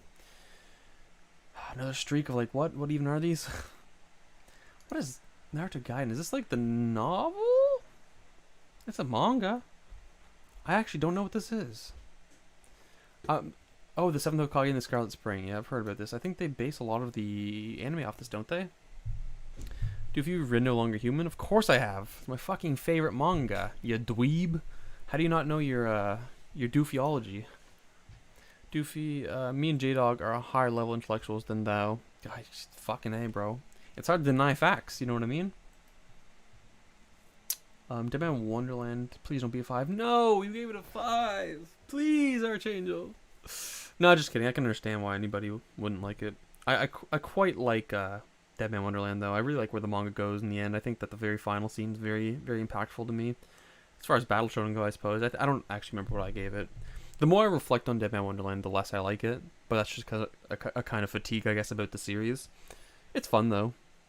Maybe deserving of a reread. It's rather short. I really do like the places it goes after like where the anime ends. We talked about the human condition of Dark Souls and of different mediums. Very cringe, very nene. More like Chugman Chungerland. Yeah, for sure. Wasn't big on Dead Man. Had to drop 3 volumes after Story 2. You know what? You said sorry, so I now forgive you. Moggy, I mentioned before that the only thing that I fucking hear in my head when I see Moggy is for Neverworld saying, "That Moggy greatness." Like I fucking, every time I see Moggy, that's all I think. I never ever got into it. I'm sure it's fine, but I cannot separate this from for Neverworld saying, "That Moggy greatness." You know what I mean, boys? Is it completed? Yeah, it's completed now. Okay. Sorry, what are you, Canadian? He's very much not. That moggy greatness from an authentic New Yorker. Batum, the manga always looked funky to me. Like the volumes actually looked funky to me. Who published them in English? Yeah, these look fucking funky. Funky as hell. Also, you gotta love how they had to remove the fucking Xbox aesthetic for the English press. Was it Yen Press? Cringe. Forever World's the greatest anime YouTuber, for sure. On point with the Forever impersonation. Yeah, exactly. I hate that whole section of AniTube. I honestly hate. I really, I don't know. I still watch some of Forever's videos. I don't know. It's like a blast of the past for me. I miss fucking Double 4 Anime, bro. That dude was a fucking legend. That was like the anime community villain, and I loved it. I don't know. Things were just different back then. It was very funny. Battle Royale. What is this? Is this like a spin-off? Is this like a prequel or something? Madoka Magica. Yeah, just kind of a loose adaptation of the anime so far. It's like, a 4! A 4! A 4! What are you doing to Bleach? What? Why'd you give Bleach a 4, Archangel? I don't like that very much. I don't like that very much. I am anime TikTok's villain. I stole that mantle from Naruto, by the way. I should be clear on that. I gotta give due diligences where they belong. I was really salty about Bleach. Didn't Kobe Bryder once say Bleach was edgy Dragon Ball? POVI, I finished me exam. Yeah, I saw you finish your exam, but me being the responsible streamer I was, didn't open it up on Facebook and dox you and myself. I'm glad you finished your exam though. Probably because I spent money on 38 volumes. You bought 38 volumes of fucking Bleach to read 34 Holy shit. Also, thank you for the respect on that name. I'm pretty good for it these days. I try not to steal from my friends anymore, but POV, Nars, come over and get drunk.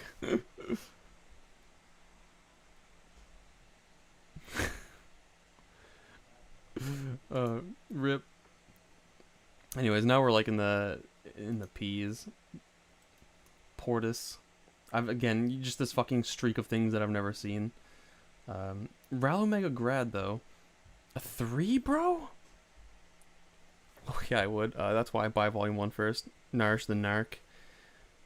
I don't know, I kind of go all in with anything I buy. Like, I just, on a fucking, I go in on a fucking whim almost always and buy like a large quantity. Like Opart's Hunter. I bought that on a whim. I bought like 12 volumes, never read a single one. I just think that I'd enjoy it. But yeah, Ral Omega Grad. I want to read it because like I love those weird, shitty like battle shonen shits. But a 3, yeah, damn. I don't know. I think this was drawn by Takeshi Obata though, right? Yeah, Takeshi Obata. Yeah, I don't know. I'll probably never read it to be honest. But Drifters dropped also 3.